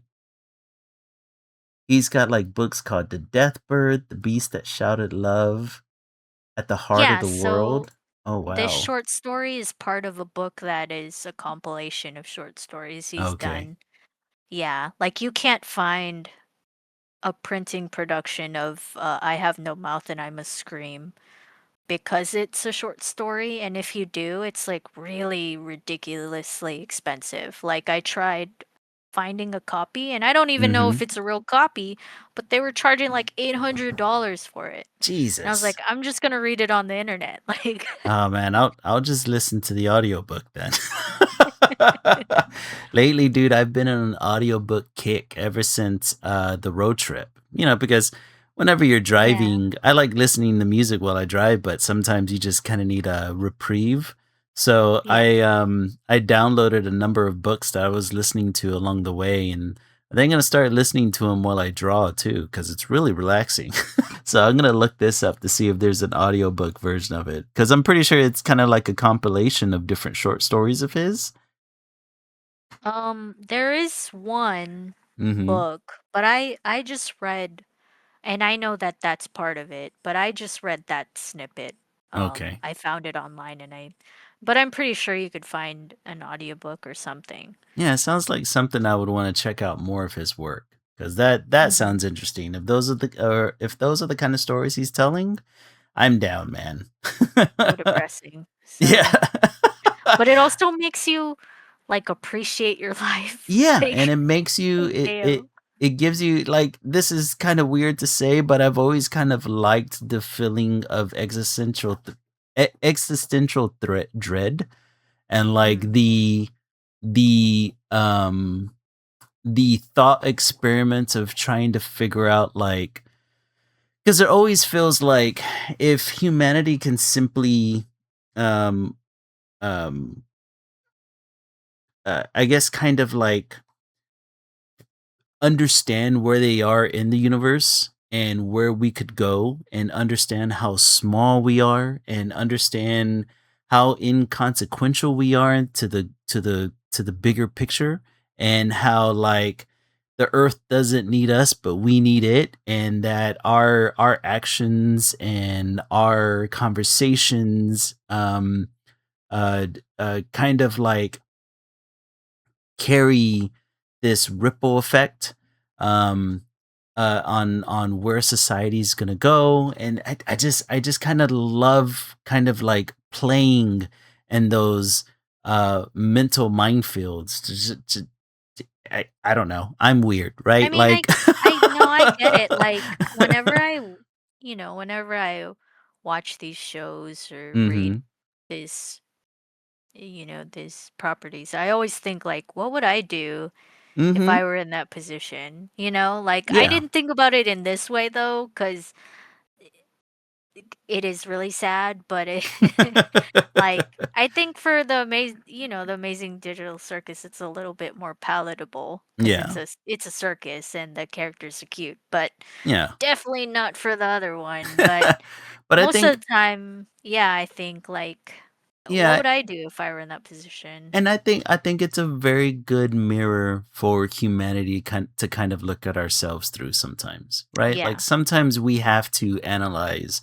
why we're doing something. Why would we do this, right? It's kind of like the age of philosophical discussions, right? Like I think humanity sometimes doesn't think enough on like the bigger questions and the we philosophy don't.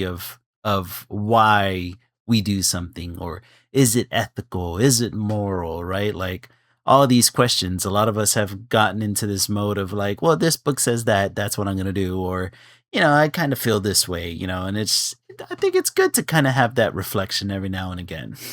Yeah, I like agree. like for instance, like I had come across this one article not too long ago where, um, speaking of AI and it possibly being used in a much more productive way, Midjourney recently announced their first like full body ultrasound CT scanner. And essentially, what they're trying to do is that they're trying to make it more affordable to get full body imaging, Mhm. and they essentially submerge you in water while the scan's going on, and the 3D maps that the AI creates can be created in a matter of minutes, and it kind of maps out like almost all your organs and anatomical structures, which would really help in like kind of um, zero in on like any kind of cancers or tumors or if something's happening with your lymph nodes. The multitude of things that can that the multitude of wrong things that can happen to a human body. You know what I mean? Mhm. And whenever I See, a saw good this, thing. yeah, yeah, exactly. It's one of those things where I was like, okay, this is what we're supposed to be working on. Midjourney doesn't Exactly. need to be used to create artwork or videos. It needs to be used to enhance CT scans that are more safer for human beings. This is this is the path we need to be going down, right? It Hello. yeah. It like it instills in what I like about this, just like we were talking about, right? There is a air of respect that's being paid towards the technology, and therefore the technology is working to be beneficial to humans in the long run, right? Mm. But whenever we're constantly treating this technology as like some sort of novelty or something fun to do. I think it just desensitizes us to it, and it kind of like we allow companies to then just do crazy things with it, that we're constantly seeing online, as opposed to things that are more beneficial to us, you know. And whenever I came across that story, I was like, dude, that's so cool. Finally, we're we're starting to use this in the right way. And maybe it's spurred on a little bit by people's attitude towards AI. Because I mean, AI companies have not been um in a good place, from what I've been reading lately. Like they've been they Yeah, have they've been uh-huh. really been pushing it because they're not making money. Or is that what you're gonna Exactly. say? Or Yeah, yeah, they have okay. not been making money. Oh crap, we got Rage HD in chat. How's it going today, man? He just got through saying that he saw Supergirl today. Oh shit. All right. I'm probably gonna be seeing it this weekend too, man. Oh, I'm hoping so. No spoilers yet, but if you were to rate it on a scale of 1 to 5, what would you give it? not so good watch. Right? How do you say? What did you think about it? Let's see, what else? This is too flat. A 3. Oh, let's see. Between a 3 out of 5 ain't Okay. bad. That's not bad. That's Yeah, middle it's of the not bad. road. Okay. Could use some work, but not Yep. too bad. All Got it. right. That means I'll still watch it. That's pretty good. Let's see. All right. So, the other thing that I did last week, or I'm sorry, yesterday, is I saw the season finale to Doctor Stone. Did you or I'm Yeah, sorry, I not watched it season, too. series finale to Doctor Yeah. Stone. Holy crap, man. All right, guys. So we may go a little bit into spoiler territory with this because there's a lot to talk about that I thought was really interesting. And I like that the reason I'm transitioning into this because we're talking about like, positive outlooks on our and for the future of humanity. And I think this series finale kind of gives that in spades. But man, with this last episode, okay, first of all, so remember I said there's going to be spoilers here, guys. Yeah. So first of all, what did you think about the reveal of Y-Man? Um so for you guys, Y-Man was revealed in not this episode, but actually the previous Episode episode. 12. Yeah. Yeah. So the not the season finale, the Mhm. preseason finale. I think it makes the most sense. Like I at first I wasn't jiving with it, but then I Mhm. was like, yeah, it is completely believable that these little thingies that they thought were just little machines are Mhm. actually aliens. Like that, Yeah. I believe that. Mhm. And I Yeah. kind, and they kind of dove into it a little bit more in the finale, like why they ask why because Mhm. at first, when the group gets confronted with it initially, like it's a scary question to be asked. Like, why are Yeah. you doing this and do you want to die? They think Mhm. that it's a threat, but it's genuinely a a question of curiosity from these beings. They do not understand why why humanity would want to stop the Living forever. petrification Yeah. process. Yeah, the little Y man uh that that ended up staying kept asking questions like, isn't the Mhm. purpose of living to life to live? So why would you stop a process that prevents you from essentially stopping that whole entire purpose, dying? Yeah. Like I thought petrification that was stops you really from interesting dying. too.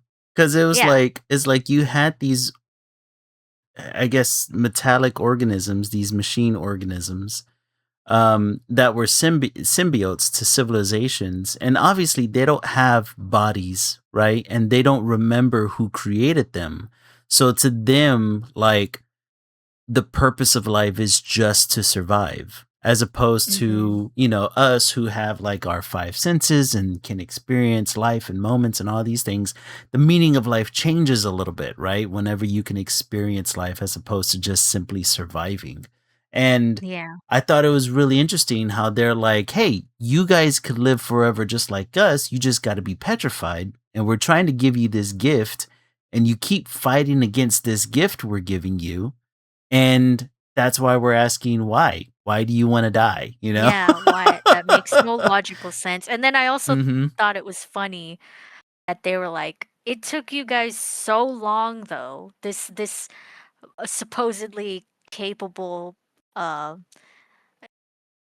Advanced what is it? AI, I guess. These beings, no, Yeah. they were questioning humanity. Like, why did it Mm-hmm. take you so long to depetrify yourselves? You guys apparently are an advanced species Mm-hmm. because you communicate through radio waves like we do. But it Mm-hmm. took you so long to depetrify. Are you guys stupid? You know, You like guys good? yeah, Well, exactly. I thought that essentially, was funny. yeah. Essentially, at the end of it, they were like, "Okay, you guys are not advanced enough. Yeah, they were like, "Yeah, we're gonna go. You guys kind of are dumb. Like You you're guys are a little bit. You got a yeah." touch of the dumb. You're not there Yeah, yet." on Hmm. top of them not understanding like the logic, Yeah. like their humanity's reason for wanting to stop depetrification is illogical to them. So, Hmm. and then that coupled with them taking so long to figure out how to unpetrify themselves, they're like, "Yeah, you guys are Right. just dumb. We can't we can't do You know, this." but Senku makes a good point, right? Where he's like, look, in 10 short years, we went from the Stone Age to being able to come here to the moon. Like that's got to prove something, but they're just like, nah, not really. Like we need you guys far more advanced in order for us to be able to work with each other, you know, because essentially the main reason why they were staying on the moon is because Earth's atmosphere would have rusted them over, and they would have essentially died on the Earth's surface. So The it's like oxygen is poison to them. exactly. They can't operate on it. Yeah. And I thought that was such a cool little detail because you know Yeah. for all the stories and theories that we have about aliens and about other civilizations being out there in the universe, the one thing a lot of people never quite ask, and I always see this in in like science documentaries, right, where they're saying like, okay, if there is other life, what makes you think they're going to be tailored to our world? Like whether or not, you Mhm. know, water is going to be poisonous to them, or whether or not, you Yeah. know, the very air we breathe could be poisonous to them, because Or they're even if they're humanoid. exactly, because they're evolving in a completely different environment, and they evolve specifically for that environment. So it makes sense, like this symbiotic, you know, machine sentient race comes here and they're like, yeah, your earth is not good for us. Like we've already sent thousands down there to die, just trying to teach you guys that petrification helps you live forever, and you just weren't getting it. Yeah. They sounded exasperated. But I thought that Um, was a cool little detail. yeah. And so I've read online because I Mhm. was curious if this anime adaptation is close to the manga or if there's anything that happens differently, especially with the Mhm. finale. And a lot of people are saying, nope, this is a pretty much true to form Really? adaptation of the manga. Yeah, this is like almost a one to one, except for a few interactions that are very like you can let them go Mhm. because they serve no real purpose or they're just kind Yeah. of cute add-ons. Yeah, so Mhm. it's pretty this is it. That's how it ends. And so that being said, the ending I personally don't like the ending where Okay, so that's really interesting. Cuz I kind of had the same feeling at first. mhm, Whenever I saw the ending, and I'm not talking about the end credits ending, cuz the end credits ending almost made me emotional, but as far as like the ending that you got before the credits was like It kind so I so I'm going into two avenues with the ending. Mhm. Mhm. Um Spoilers, he's making a time machine, and Right. he kind of already confirms that it works because he has this line that says, when Taiju is coming and saying, "We're getting married," and da da da, and he's like, Mhm. "Didn't this already happen?" It Right. kind of Right. implies that the time machine already works, or he's saying that, "Oh, Taiju, you said this yesterday because your marriage is 2 days long." I don't know Mhm. if it's because of that or the time machine, but I would like to think he's implying that the time machine works. Right. Um, that being said, I'm going into two avenues with this. I don't like the time machine because they imply that Senku made it for selfish reasons, which he's allowed to have selfish reasons. He did everything to save these people, save humanity, very very noble act, right? All he Mhm. wants though is to just see his dad, his father figure again. Mhm. And I'm sure he has thoughts of like, if this stupid alien race didn't think that it would, help humanity to petrify us. And if my Mhm. dad hadn't gone into space and missed the petrification beam, he wouldn't be dead right now, Mhm. that sort of thing. And I can understand him having that very human thought Yeah. of like, I'm just going to make a time machine to get my dad back. But I also I don't like it because it kind of defeats that characterization of Senku. Like he does have that line in the first season where he's like, "Yeah, I would find a way to save everyone." Mhm. Like, and in a way this is his way of trying to find a way to save his dad and the first, the astronauts who died. He's trying to find a way, and of course the first thing you'd think of is a time machine. But then it's like, Senku, yeah, time travel hasn't really been studied and practiced, but you have to kind of think, if you find a way to like bring your dad back, whether it be from sending the petrification stone back and petrifying the first civilization or whatever, right? Mhm. Along with the rest of humanity that got petrified, then you'd essentially be erasing like the people who are with you right now, like Right. Kohaku and Suika and Mhm. the Ishigami village. Basically, all those people would not exist because you either one brought your dad back and the rest of the astronauts to the future, Mhm. or two, you stop the alien petrification people thingies from ever doing their petrification thing. Yeah. Um, or three, petrifying the astronauts. Like any of those options ends Kohaku's existence, and I don't Yes. like that. Yeah. Like, It's whenever I saw the ending and I saw that he was creating the time machine. Number one, I always have like a kind of feeling like, okay, time traveling is tricky. it If is. you introduce time traveling into your storytelling, you are opening a can of worms that is just sometimes it's not worth kind of getting into, right? It's Because kind of a headache. yeah, it's a headache because if the moment you introduce time travel, not only do you run the risk of like, if you're going to go the back to the future route, you run the risk of erasing people, right? But if you go Mm. down the MCU route, you're just simply creating alternate timelines that technically our present day Sinku wouldn't even experience Yeah, himself. exactly. Mhm. They never diverge those Yeah, different timelines. So you're exactly. kind of like defeating. Yeah, it's kind of defeating the purpose unless we'd Zeno.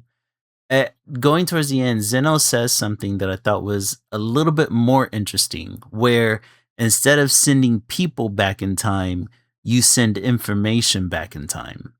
And if you can Mm, send information back in time, you can change time just enough to where maybe humanity becomes more advanced or something to that degree. But again, you run into the butterfly effect issue, right? Where it's like you change one thing in the past, you reveal some sort of information in the past, and essentially you're changing the future or the events that led to where they're at now. So yeah, you get rid of Swinka, you get rid of pretty much all the villagers, right? Exactly. Yeah. And so yeah, it's whenever I saw that I was like, okay, that's a little goofy. Like playing with time travel is never fun within a series. And if you're going to play with time travel, like you need to do something super interesting or prepare for the consequence, right? Like you can't go into time travel with the conclusion. Instead, you got to let the time travel kind of dictate itself. And I tend to think that makes the story more interesting, as opposed to saying like, well, we just want a happy ending. Well, time travel is not going to give you that happy ending. I'm sorry. Like Mhm. it just won't end that way. I think so. I think there's a third Mhm. option here where like Senku does realize that yeah, which he's smart enough to, Mhm. like time travel would absolutely erase all the people that he came to know and like triumph the petrification, Mhm. the whole, you know, thing that happened, and he met all these people. He would absolutely know that time travel would kind of just erase all of um those moments that he got to experience, you know? Mhm. Yeah. So I think there is an option 3 where Senku just creates it just because he fucking can. Like he just Yeah. he Yeah, which is like possible. he's just like, screw you, you stupid alien floating rock things. Like We're you didn't think advanced we were enough. You advanced don't know enough? us. Yeah, I created a time machine and it Yeah. worked. So screw you. Like I think that's the option, like the most believable one, because I Mhm. don't see him actually using it to and I would hope not, because it definitely erases his character if Yeah. he does choose to go back. Yeah. And well, the other thing that I found with this ending was that it kind of exemplifies this idea of which is the theme throughout the entire show, which is the idea of possibilities made through human knowledge and cooperation, right? So through cooperation with the Medusa, the lone Medusa that stayed behind, right? He's able to achieve time travel, which is the one thing that kind of breaks all physics, right? It's like Yeah. it's the final boss in science, right? Being able to turn back time or go forward in time, right? You're essentially breaking all the rules of the universe. And so like I can understand using that as kind of like this, oh, look what humanity can do whenever we put our minds to it, right? And Mhm. I I kind of think that's what this series or that ending was kind of going for, like look what we can do. But by interjecting this idea of like I think you make a good point. The third option where it's like Cinco's simply saying like, "Pff, we can do it. Like screw these Yeah. aliens. Like they don't know what we're capable of. If science can accomplish it, I'm gonna do it." Right. Mhm. That would be more in character for him. And Yeah. then at the very end, he's like, "Well, I don't want to lose all my friends, so I'm not gonna do it." And if it ever went down that route, or if it's ever continued. I don't know if there's going to be spinoffs or anything to this or not, but um, that would make more sense. But Yeah. yeah, the idea of like him just wanting to do something as sentimental as just talking to his father again, I think is I think it would be out of character for him. Because Yeah. like, yeah, although I do see Senku as a sentimental guy because he wants to save humanity through science and all, I don't know if I'm pretty sure it's like you said. I'm pretty sure he's smart enough to know that time travel is gonna undo if they're playing with the Back to the Future kind of time travel, right? it's gonna undo everything. Which we don't. We Which we don't do the don't Back to want. the Future one Yeah, because we we don't don't want to do screw our mom. that. We don't wanna screw We our don't want to moms. do that. We don't want people fading away, okay? Yeah, don't do that. Yeah, exactly. So it's like Butterfly effect, crazy.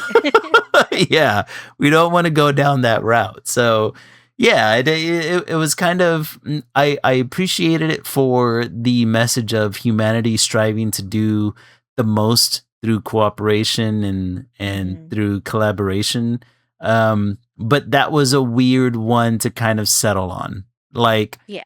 couldn't you do, like, planetary travel? Wouldn't that be Mhm. better? Or what it's Yeah, like you like planets. yeah, Senku, exactly, just man, like, you've gone to space. go to a different, what is it? Yeah, A I would different galaxy or yeah, something, different like galaxy or discovered, discover wormholes. You know what I mean? Like yeah, that's I to me that makes more sense as the furthest stretch of humanity as opposed saying like, okay, we're gonna fuck with time. Nothing yeah. good comes from fucking with time, folks. No- But if it the is a movies have crazy taught us feat, though. anything. Yeah. Yeah. Mm-hmm. But I I do, yeah, so now that I said it out loud, I am Mm-hmm. just gonna think that Senku just did it as a, like, a, "Haha, Yeah, I yeah, did like, it. I'm we not gonna can do actually it. do it, but I can do it." Yeah. That sort of I thing. can command the universe. I'm not gonna do it, but I I can. can time travel, but I'm not gonna do it because 'cause I'm not stupid, like that sort of Right. thing. But yeah, overall, that being said, like, Mhm, as much as I had those, like, I don't like this route, like, I do like the ending. I'm glad mhm, everyone got a happy ending. I've actually started rewatching Doctor Stone, and I mhm. forgot that a series starts with Taiju saying, like, "I'm gonna confess my feelings to Yuzuriha," and and then they get petrified, and then they get unpetrified, and then he's like, "I'm not gonna say it until we Revive revive humanity. civilization." Yeah. Yeah, and then the ending is they get married, and I was just like, "Oh, I forgot about that." 10 I'm years in so the making, happy. man. 10 Yeah, years. And that's because so they were happy. separated for a good chunk of that time. Yeah, and or doing crazy stuff, like, Mhm.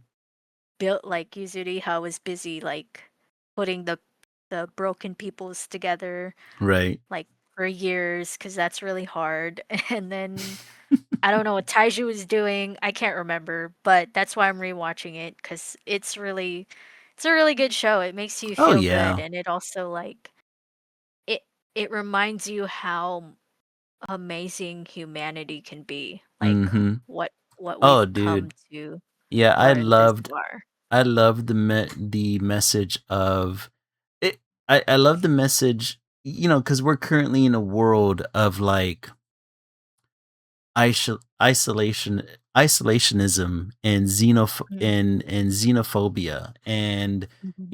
nations wanting to only help themselves first. And it was really I loved and it was really inspirational to watch a property where they're talking about the the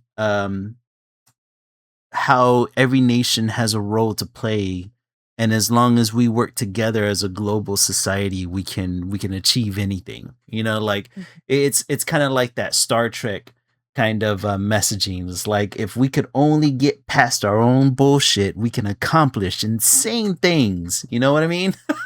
Yeah, exactly. Yeah, and it was just like, damn, man, like I love that message, and especially nowadays where like it feels like everybody wants to go the opposite direction. It's like Mhm. just to have a property that says, hey, man, like every nation has its perks, every nation has its benefits, every nation can help each other, and what we can accomplish. We just need to find the thing that benefits us all, right? And incentivize each other and work together. And it was just that kind of message, just like, oh, it makes your heart swell up a bit. It's like, yeah, that's the society I need. I you also know? like that, Senku always manages to just become friends with the Mm-hmm. enemies that he came across. Yeah. Like, He was the Goku of this world. yeah, Yeah. he's like, "That's stupid. You can join us. Stop doing Mm-hmm. that." Like, Yeah. I know you tried to kill me, but it's okay. Like, You science had your wins. reasons, but now Yeah. that you know it's dumb, you know? I'm not gonna say you're dumb, but you can Mm-hmm. come over here now. Like, Oh but man. yeah, I also like that at the ending, what's his name? The gorilla high schooler guy. Yeah, yeah.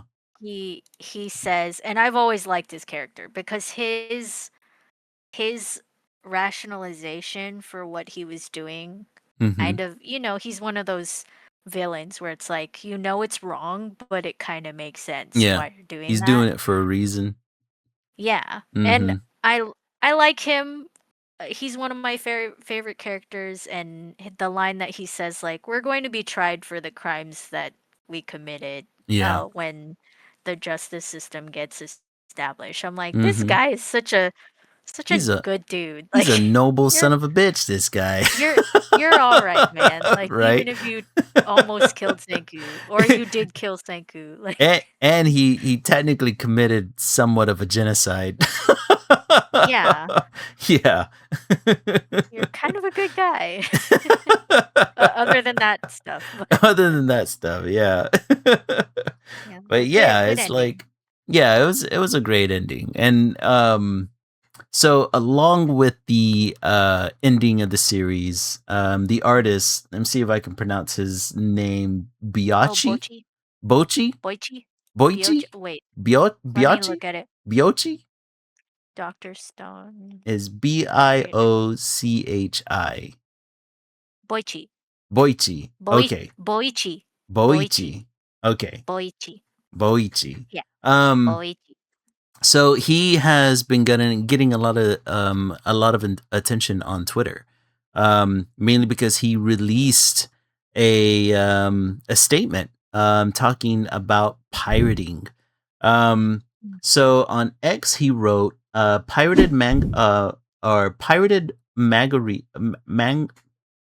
can't talk right now.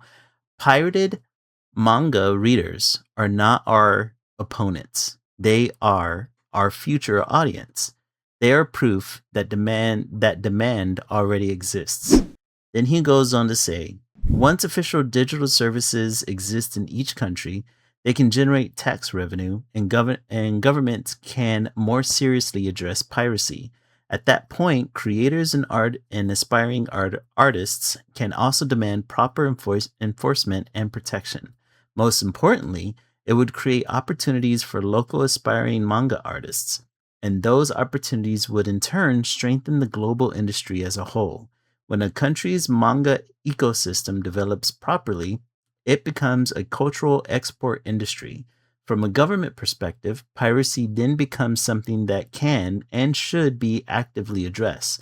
The first people to pay for legitimate manga services will, in many cases, be the very readers who once relied on piracy. They are not enemies of the industry, they are the earliest supporters in waiting. He goes on to say, I have no problem if those children were to read my manga for free. For those people, manga must move forward, not as a paid product, but as something supported by systems, education, and infrastructure. Of course, not through piracy. Um, and damn it, it was that just a fucking great way. Like he came out with this statement, like I swear, like one day before the finale was released, and I was like, this guy's my goat, you know. Yeah. I thought that was fucking amazing. What do you think about what he's saying here? Which is essentially that pirating in countries that don't have the infrastructure to have manga readily available to people who want to read them. Piracy is not the issue. Instead, it's the infrastructure and the distribution.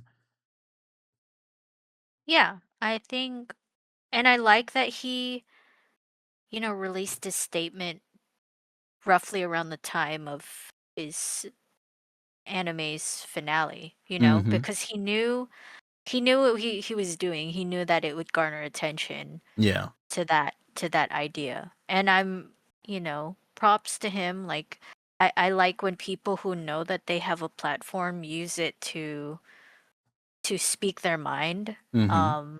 Because he's right. And that's what I was saying too. Like, when Nintendo sues or ceases and desists, its fans who are just making like fan properties of their properties, right? Yeah. Yeah. It's in the same vein too. You can't punish the little guys. Mhm. Like you have to go after the bigger picture, and it's up to the like the governments and stuff like that to step in. Mhm. We really shouldn't be punishing the consumers at all. And I like that he pointed that out from Yeah. his, as someone who even is a kind of like a victim of that system. Mhm. His properties get pirated and he potentially loses on a lot of money. Mhm. Even just saying that from his standpoint, like it's so easy for him to say, yeah, no, like I want money, like I want, Yeah. like punish these guys who are obviously stealing my property. It's nice to hear him say like, no, like that's not the right way to do it. Yeah. Like you should be punishing the bigger picture. Yeah. I really love the idea that and you kind of expect it from him because he writes a story that's very humanity based, and then he has Mm, such a humanist take on something like the act of sharing art to people that don't have access, that don't have easy access to it, you know. And mhm, I remember whenever I first saw this, I originally, because this is coming from his Twitter account. So whenever I saw this, I shared this, and I was like, "Now this is not giving, a get out of free jail card to people who do have the infrastructure and who can readily access manga or any kind of comic book out there, right? Like this isn't giving you the go ahead to just pirate everything just because you want to, but instead, like this is like a um, kind of a acknowledgement of like, hey, not everybody has the same kind of access, right? Like everybody um uh the infrastructure, for some reason, especially whenever it comes to Japanese IPs like this, they just don't have the infrastructure around the globe, even though this is like a global market for them at this point, right? mhm, And so I like how he's just like, no, if it's not readily available to you, I don't mind if you're reading it through some pirating website, because at the end of the day, those who pirate are also those who buy, So I thought that was awesome. I thought that was really cool of him, and I have been following him on Twitter and Instagram for a while, and this was like one of the first times where I saw him kind of make active statements towards the industry like this. So hopefully, especially from like the last stream where we were talking about how the Japanese government kind of wants to um, they want to incorporate AI in order to make the production process cheaper. I'm hoping that they listen. From and here's the thing, man. I, and this is probably just a me thing because I just wasn't aware of it. But Doctor Stone is ridiculously popular. I I I didn't realize the kind of pull that this series had, right? Because you're always hearing about the big ones like the Jujutsu Kaisens and the Chainsaw Mans and the One Piece and My Hero. Like I always thought by watching Doctor Stone, like I was probably I was in a smaller group than those fandoms. But I mean, during the or up until the release of the finale, even Fortnite had their own. a Dr. Stone world that you can go into, and Really? yeah, you could go into this island. You can watch the first episode of the Dr. Stone Science Future arc, and then Mhm. like there was various things on there, like they had replicas of like the Steam Gorilla vehicle. They had replicas of like Senku's famed ramen cart. They had the Perseus on the island. They That's had cool. Crunchyroll themed weapons that you can battle other players with, and I was just like, damn, like Doctor Stone is bigger than I thought. Mhm. Because I don't know, man. Like usually, whenever you and I were mentioning it, I I didn't notice anybody else talking about Doctor Stone up until this finale release. Like no, I didn't see anybody online talking about it much. I mean, did Mhm. you notice like a lot of talk going on about Doctor Stone? Maybe I'm just not in the right circles. Um, I mean, I frequent I look at so much anime and manga content that it just kind of pops up. Mm, I do kind of get the feeling that it is more of a niche mhm. market, like a niche customer, not customer, like a viewer base. Right. Um but it is an anime that is still like available. Like I think people see it and can watch it, but I think only a few people are like drawn to watching it, you know? But yeah, I don't know. I think it's pretty big in Japan for sure. Oh yeah. Yeah. I mean, Yeah. if they got Fortnite money, my god. But I mean it sounds like Fortnite has ties to Crunchyroll, huh? Oh yeah. Yeah, there has been a number of Crunchyroll adjacent IPs that have shown up in Fortnite, like Bleach, Okay. My I mean Hero Bleach makes sense. Academia. Yeah, Okay, name stuff that's not that that's that that's not. popular Oh, that's not aside popular. from Dr. Stone. Oh man, hold on, let me think. Like not popular, but like of that caliber, you know? Like Yeah, those are shonen jumps, like yeah, they're stuff that you would huge. think would show up in Fortnite, right? I don't know. Give me one that you don't think would show up in Fortnite. They recently had the Amazing Digital Circus characters on there. Yeah, I know they Yeah, did. but And that was pretty funny. man, let's see. Smaller characters? Like stuff that's not a shonen jump. Like stuff That's that you not a wouldn't think shonen would show jump. up in Fortnite. Mm, I don't know off the top of my head. Nothing's coming to mind because Well, obviously there's really big ones. so you're saying that it's just like the habitat or The island that they're on, the yeah, map? yeah. Yeah, It's like a the it's a characters don't actually show up in it.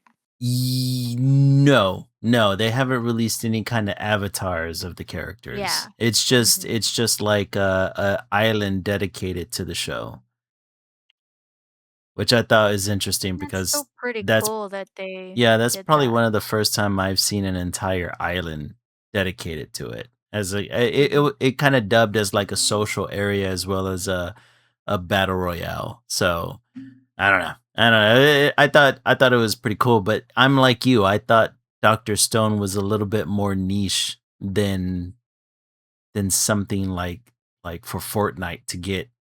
Because Yeah. Crunchyroll has a shit ton of properties. You know what I mean? Like Mhm. for Doctor Stone to be like one of Yeah, them. the one that's picked. I Exactly. don't I was know. just like, damn. I don't know. It's nice to hear that there is a huge audience for it, Mhm. you know? Like it's deserved. Like it's a really good anime. And I'm Yeah. glad that it follows the manga closely cuz then you're just like, well, now I'm not missing anything. But the art, so I don't know if you've ever seen the artwork for the manga, but it's actually Mhm. pretty freaking good. Oh Like, yeah. Yeah, the artwork's really good. Yeah, I yeah. I own like 3 volumes of the manga myself. Which I thought was interesting because a lot of people were commenting on the fact that um, Dr. Stone in the first season, or at least the character designs, looked way different from the final arc. And they were saying that, the characters even look younger, where in fact it was the animation team that was trying to make the characters look closer to their manga counterparts, because Mm. it's interesting. Like the author, I mean, he must have like really, he was. It seems as if he was really attached to the character designs because, I mean, according to the timeline in the manga, like 10 years pass between the beginning and going towards the end. And like it didn't look as if the characters had aged very much. So it They was were petrified for some time. yeah, it's true. That is true. That's a pretty good theory. Like maybe being petrified just kept you younger. Okay, so let me think, because I read over the actual timeline Mm-hmm. of Dr. Stone. Um, so when Senku gets depetrified Mm-hmm. initially, he's like He's like 16, 17. 17? Yeah. Yeah, he's a high schooler. Mm-hmm. It would have been And then 10 over the years. Yeah. so at the end he's like 20 something. Yeah, he would have been like in his mid 20s at least. Yeah, Yeah. which I think they kind of show it. Like, I mean, how much do you change from a teenager to your early to mid 20s, right? I Like don't know. You I change don't you think you change quite a change that bit. much. I don't I know don't think you cuz change that well, much. I mean, because all right, for most people, okay, let's say like for most I am an women, Asian woman, so it's I mean, for most women at 18, you stop growing in height, of course, right? But exactly. other features of you, of women continue to grow, and you grow into a more adult looking individual. By the time you're 25, like I can definitely tell the difference between a 25-year-old and a 17-year-old. Oh no, for sure, yeah. Mhm. Like I can tell, Yeah. but I don't think it's like that crazy of a difference. Like I don't know. I being a woman in do. my 30s Yeah. and seeing other women in their 30s, like you Mhm. don't become I think you don't become your peak form Your until peak you're adult 30. form until you're Yeah, 30. I think you still are a little squishy when you're in your 20s. At least me. I mean, I And get it. then you start looking more adult I don't as you know, hit your maybe it's a little bit late 20s to more 30s. maybe it's a little bit more subjective, right? Because it's like I've seen pictures of myself in high school compared to pictures of whenever I'm in my 20s and 30s and then, 40s, right? It's like you can definitely tell the difference. I I don't like to make the claim like I don't look my age, right? Because again, super subjective. Whenever people see me, whether or not they think I'm the age that I actually am, right? Like that's up to them. It's a nice feeling whenever somebody guesses that I'm 10 years younger than what I actually am, right? But I know how old I am. My body tells me it every morning, right? But whenever I look at the difference between a high schooler and somebody who just graduated college, I tend to think that's a gigantic jump. Maybe not only because I mean, maybe not only because of the body changes that you go through, or maybe it's because I'm a guy and us guys continue to like grow until we're like 21 and a little bit older sometimes. Like I don't know. I don't know which sex has the most dramatic change during puberty. I mean, all of us do, but I don't know. I tend to think that there's or if you ever take a look at like you've read the manga, do you have any volumes of the way he No, makes I the haven't read characters the look? manga. Oh yeah, okay. So if you ever look at the artwork of how the characters look going towards the end of the manga, like I think the manga has like 200 and something volumes. Um or chapters, I'm sorry. But once you get to the I've seen some of the panels for the last volume, and yeah, the character designs don't change, or not the designs, but like, as an artist, we can age characters up pretty easily, right? It's just a few style changes, it's not that hard. Like I hate how like I hate how like some artists will like showcase that somebody's got older because the boobs have gotten bigger, or like the guy's muscles are now gigantic, but but it's very easy for an artist to be like, okay, this character is a little bit older and I'm going to show him being older by this, right? Sometimes we tend to square out the jawline, or we tend to make them a little bit taller or something to that degree. But it seemed as if most of the characters within Dr. Stone, for the most part, their character design doesn't change all that much, especially whenever you're paying attention to Senku. But a lot of people had the theory that maybe constantly going through the petrification process, that because the petrification process has regenerative abilities, that somehow is making them look younger, or that's how he It could stayed be. looking younger. I don't know. Either It that or could be. Senku was just a tiny dude. I don't know. I think so. I don't know about the manga, but Mhm. in the anime, I think it could very well just be that, because Senku does get petrified, and it might be the length of your petrification that affects Yep. how your body ages, because Senku has been petrified for a long time along with the other guys who haven't aged. Yeah. I think Yeah. that could be an explanation why they don't change, because um Boichi does a good job of aging up Suika. Like, Yes. you Yeah. you can tell Suika is not Hmm. 12. So when But she technically, first she gets goes from like petrified, a chibi character to to looking as old as yeah, cuz Ohaku. she well, she is when she depetrifies them. Right. So when the series starts, she's 9, and then when before she gets petrified, she's technically 12. Mm-hmm. Um and then it takes her 5 years to depetrify everybody.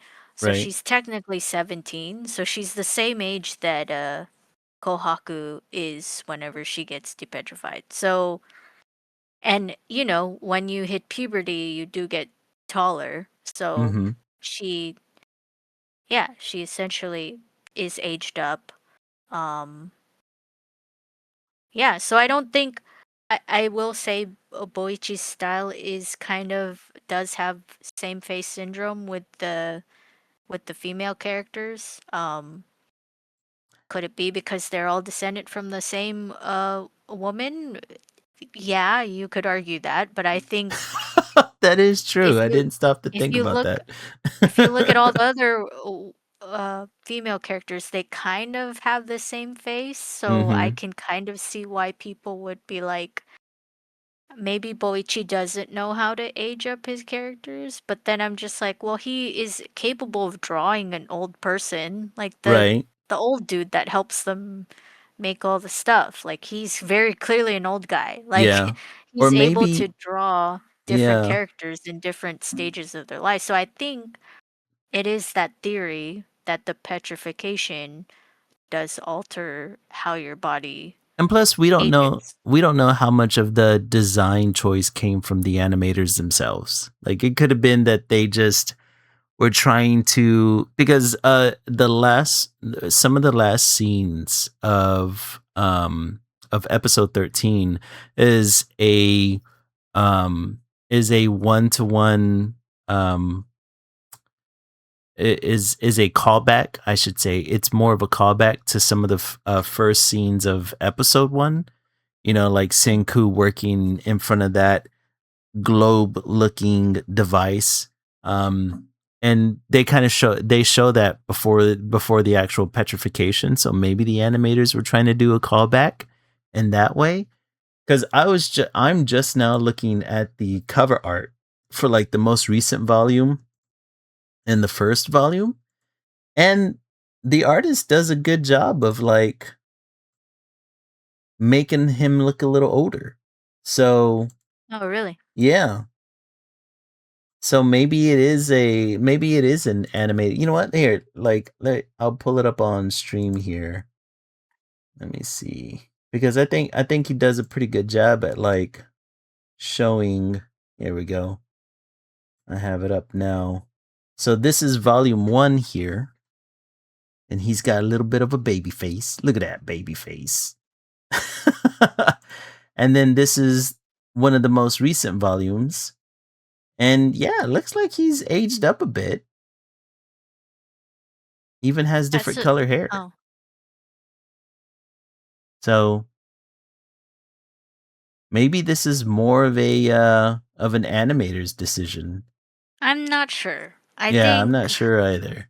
not sure. I think it's a style choice. I don't know, but I think like I don't think there's much of a change for because it really just depends how old he was when it started. Mm-hmm. You know who really did an age up recently? Okay, so he's 15. Oh, in the beginning of the volume? Yeah, so he's 15 when the series first starts, Mm-hmm. which is crazy. Right. Whenever I read how old these guys are, it's like, damn, what was I doing when I was 15? Right. I Not was saving the world and none knowing of how to that. freaking make ramen from scratch. Like, Jesus. Or making cell phones from scratch I or could make myself grilled cheeses back then. That was about it. the fandom wiki for Dr. Stone lists Ruri, Mm-hmm. the village lady, as Yeah. his ex-wife. That's funny. I mean, technically she was. Yeah, it They were is. only Yeah, it's married for like technically. a day or two, but Yeah. It's like, I'm divorcing you. That's oh, funny. that's funny. What is his age at the end? It's supposed to say here. I can only assume that he had to be his mid-20s. Tenku age at the end of Dr. Stone.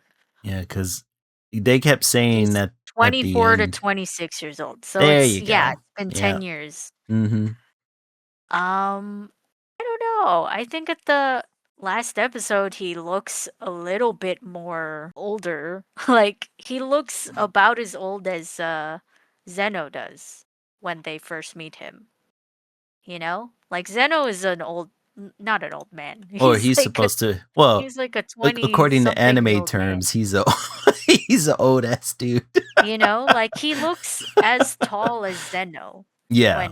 when you see him at the I end thought they were you know? always kind of the same height, that they were just kind of small dudes. Because, I mean, by the time he runs Yeah, they into are kind of small Zeno, dudes, but his yeah, limbs look noticeably longer, yeah.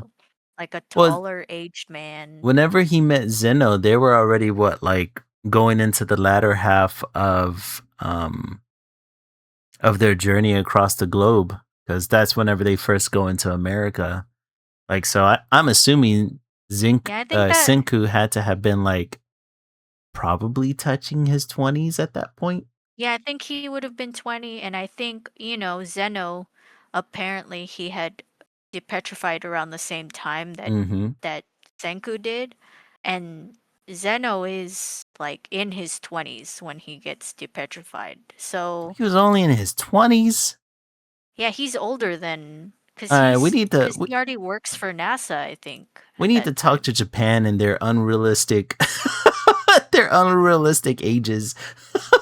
How the Yeah, hell are you gonna be 20 years old and working for NASA? he was super smart, apparently. Like he's a Jesus. genius. At least make him in his 30s, for the love of God. They make him with pure white hair. How old is Zeno? Well, that's his. He's just. He just Fucking has white Japan and hair. their weird ageism. 29. He's He's 29. 29. Okay, that's a little bit more believable. That's a little bit more And then he's believable. 36 whenever. Wait, that doesn't make sense. He should be like closer to 40 You'd be when closer to the. 40, depending on the Unless petrification he process. depetrified. Unless he depetrified later than than Yeah, Senku. because I'm assuming that whenever you're petrified, you're not aging, right? Oh no, you don't. Right. Yeah, because your So body stays yeah. stagnant So he forever. must have been whenever he was depetrified, he was already alive in America creating a city. So I'm assuming he had to have depetrified roughly around the same time Senku did, which would mean like there had to be a span of 5 to 6 years in between depetrification and him building that factory in America with the corn and everything. So he had Yeah, to have been because that's around the time that Senku, like gets 5 years, there. Yeah. is around the time he starts traveling the world. Yeah. Mm-hmm.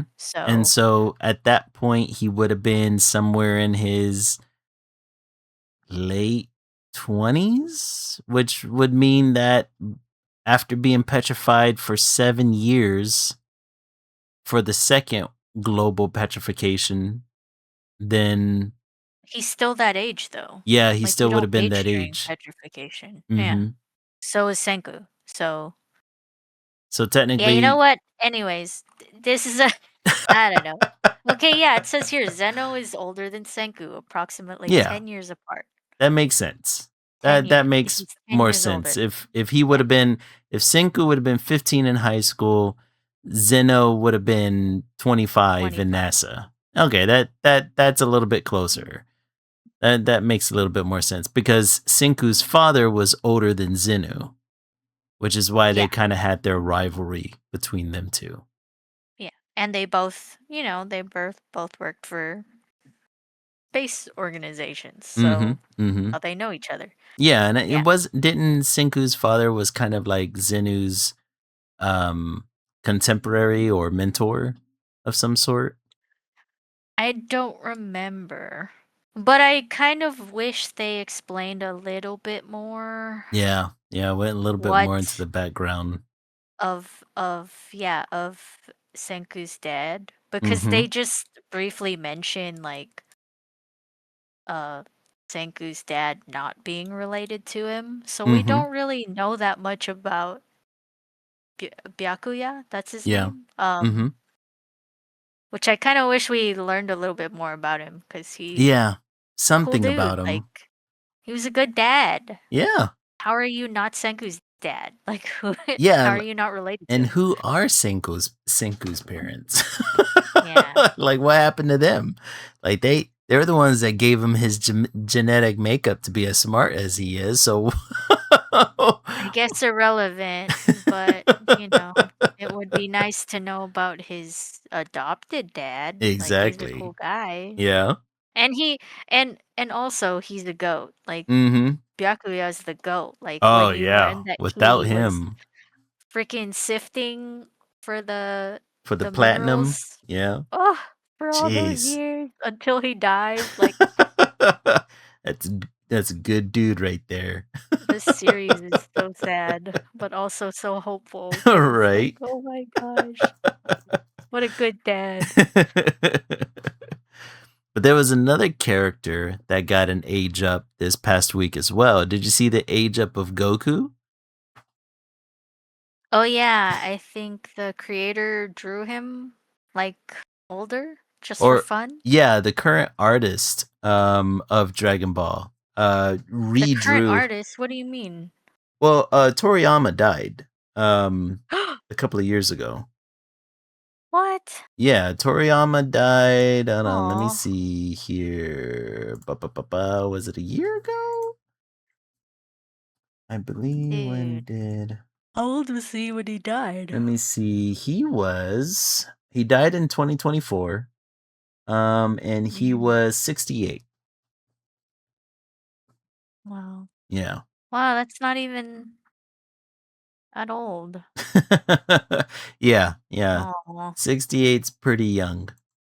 It would have been nice if he would have made it to his 80s for sure. But Mm. apparently the current artist for Dragon Ball, which his name is um Toyotaru, Mhm. and he took a old sketch that Toriyama had of a elderly Goku, and redrew Old Man Goku. Um, and this is what he looks like. If you're watching stream, you can see Old Man Goku now. He's got himself a walking stick, much like Master Roshi. Yeah, I saw this. So he ended up saying, the current artist said that this illustration is based on a drawing of an elderly Goku by Toriyama. It was featured in an essay manga included in the Dragon Ball Z anime special book released in 1989. Since it was drawn while the original series was still going, it includes comments such as when Dragon Ball finished, or Goku might end up looking like this as an old guy too.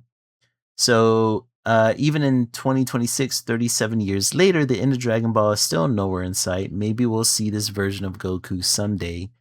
And then he credits Mr. Toriyama. Um, but yeah, I saw a lot of people getting pretty emotional about seeing old Goku. I think because he's been in a lot of people's lives for a really long time. he's he's Mm. he's one of the originals. Um, but I thought that was neat to see. Especially since, speaking of some of the originals, they released a teaser for the new One Piece anime that's going to be coming out. I believe later this year. Hmm. Somebody can fact check me on that. It's a collaboration between Netflix and Studio Wit, and it's being called The One Piece, and it's going to be a condensed version of the story. The animation looks amazing for it, and this may be the series that's going to actually get me to watch all of One Piece, because I don't think I'm willing to sift through the original. Yeah, I mean, it's good to have a condensed version. Oh yeah, yeah. I'm always for the condensed version. Just get rid of all the filler. Give me the story highlights.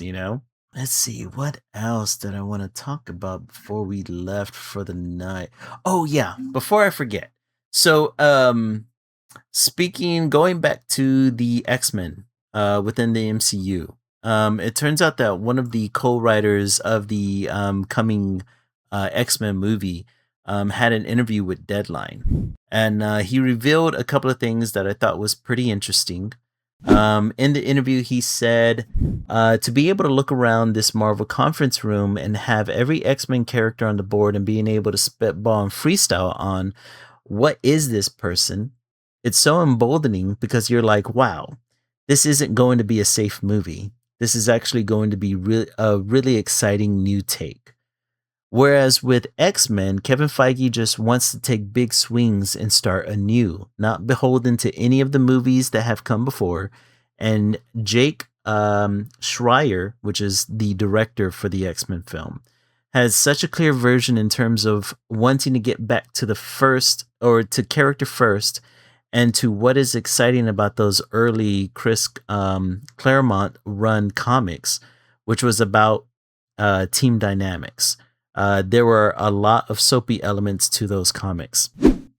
So, what they kind of revealed in the interview is that it looks like the MCU is starting fresh and brand new with the X-Men, which, thank God. Mm. I think we need to get rid of the Fox X-Men, right? Like, I'm sorry, that also means getting rid of Hugh Jackman, but it's gotta be done.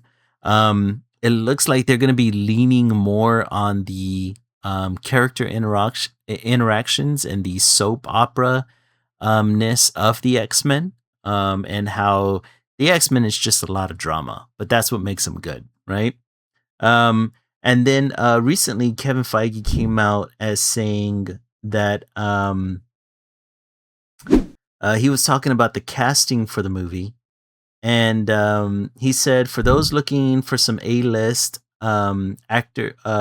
actors to head the Winchester County, be warned this will be a budget-conscious version of the X-Men. Jake is an incredibly smart guy, and he's incredibly talented filmmaker. We had a great experience with him on Thunderbolts, and if you saw that movie, what he did with those character interactions, he also has a pulse on, shall we say, a younger demographic, because X-Men, as in the comics, will be very youth orientated, focused and cast movie. So they're going to be focusing on the young X-Men, which is amazing. That's kind of what I wanted them to do from the get-go, right? Instead of messing up all the timelines. But it also has people talking about like um if we're going with a younger X-Men cast, does that mean that we're going with the original 5, which was Beast, Cyclops, Angel, Iceman, and Marvel Girl? Or are we going to kind of mix the timelines a bit and get younger versions of X-Men that came a little bit older into the X-Men team in the comics? But I really love the idea that they're taking big swings with this. I like that, they're going for broke, because we've seen every version of the X-Men at this point. They kind of have to. Mhm. So I am down, man. But yeah, like I said, they're starting pre-production later on this year. So I For a movie? mhm, for the movie. Mhm. And I think what they said was that they plan on the X-Men movie to be one of the first movies after Secret Wars. So I'm guessing we're going to be seeing the X-Men movie sometime in 2028, unless something really really weird happens. Um let's see. As far as any other things, I think that's the only really big piece of news that I saw come out of the comic book movies. I saw that they were creating an Absolute Batman animated series, which I thought was pretty cool. Um, if you're not familiar with Absolute Batman, essentially it's a version of the Batman where they said, what would Batman be like if he wasn't a millionaire? And it's a pretty cool story. If anybody ever gets a chance to read those comics, I highly recommend them, because they make some pretty demented versions of Batman's villains. But apparently, it's going to be getting its own animated series. So I am down for that, because Warner Brother Animation, they always bring some good work. Um, Mhm. and they're also, speaking of Warner Brothers Animation, they're also in the middle of creating a Thundercats movie. Which, Oh, really? yeah, I had heard about it Wow. for a while, and for a long time, I had heard that it was going to be live action, but it's been confirmed that it's going to be a animated movie. So I'm interested to see what they're going to Interesting. be doing. Which everything's kind of like, it's nerve wracking, right? Because everything's kind of up in the air with the acquisition and all that jazz, and what Yeah. Paramount's going to be doing with these properties as soon as they take over. But if these properties see their way through the merger, then I'm excited. I think both of those properties would be fun to watch. Um, Mhm. but other than that, I think that's about it for all the uh, all the topics that we have for tonight. You want to take a look at the artwork? Okay. Oh man. Oh, nice. You're going heady with yours. I like it.